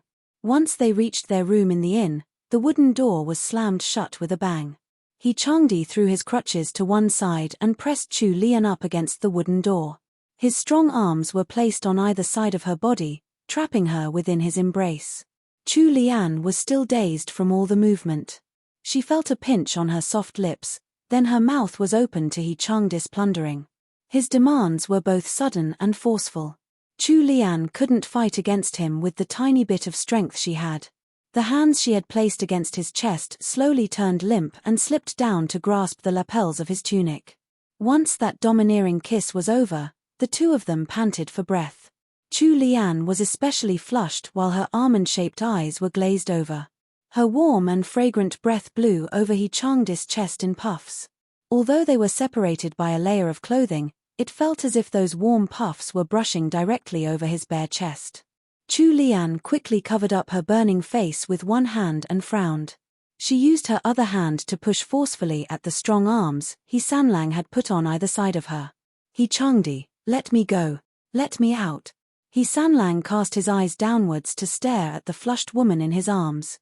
His eyes darkened but he didn't speak, as if trying to carve this moment into his heart. Chu Lian couldn't push him away, but it was just too embarrassing to be in this pose, trapped against the door. She gulped nervously, subconsciously trying to hide from this intimacy. She eyed the gap under his arms and prepared to squeeze her body out from that gap. However, before she could move, Changdi seemed to have predicted her actions. He moved his right arm so it was no longer pressed against the door. Instead, he wrapped it around her slender waist, trapping her solidly within his embrace. She wouldn't be able to escape now. His hand started kneading her waist gently, tickling Chu Lian and making her want to laugh. She started struggling and trying to escape, but his hand moved downward smoothly and landed a sound smack on her butt. TL note: the specific pose used here is called Cabidan, which some of you might have heard of. XD Cabidan. You're tuning in to the Dreamy Chapters YouTube channel. We're so grateful for your support and don't forget to subscribe to join us on this incredible journey through captivating stories. Your generosity through donations truly makes a world of difference, as it's the primary source of revenue that allows me to expand and enhance this channel for you. Thank you from the bottom of my heart for being a part of this adventure.